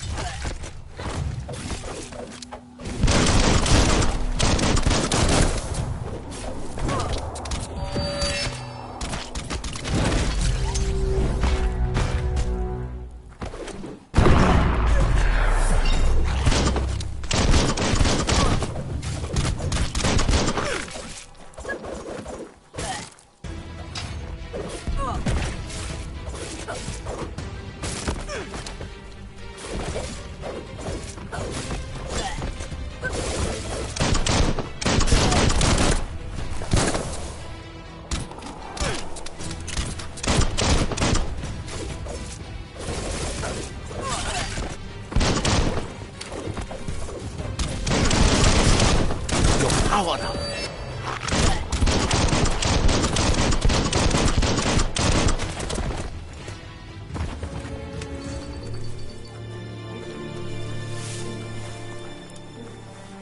Down here, you can feel protected and trapped at the same time.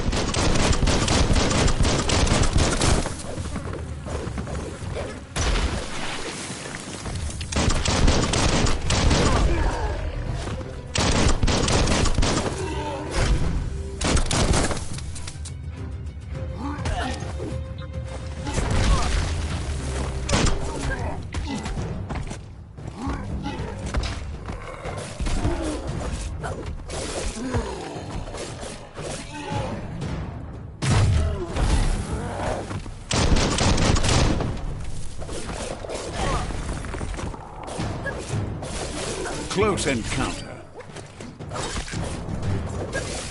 You're hurt bad.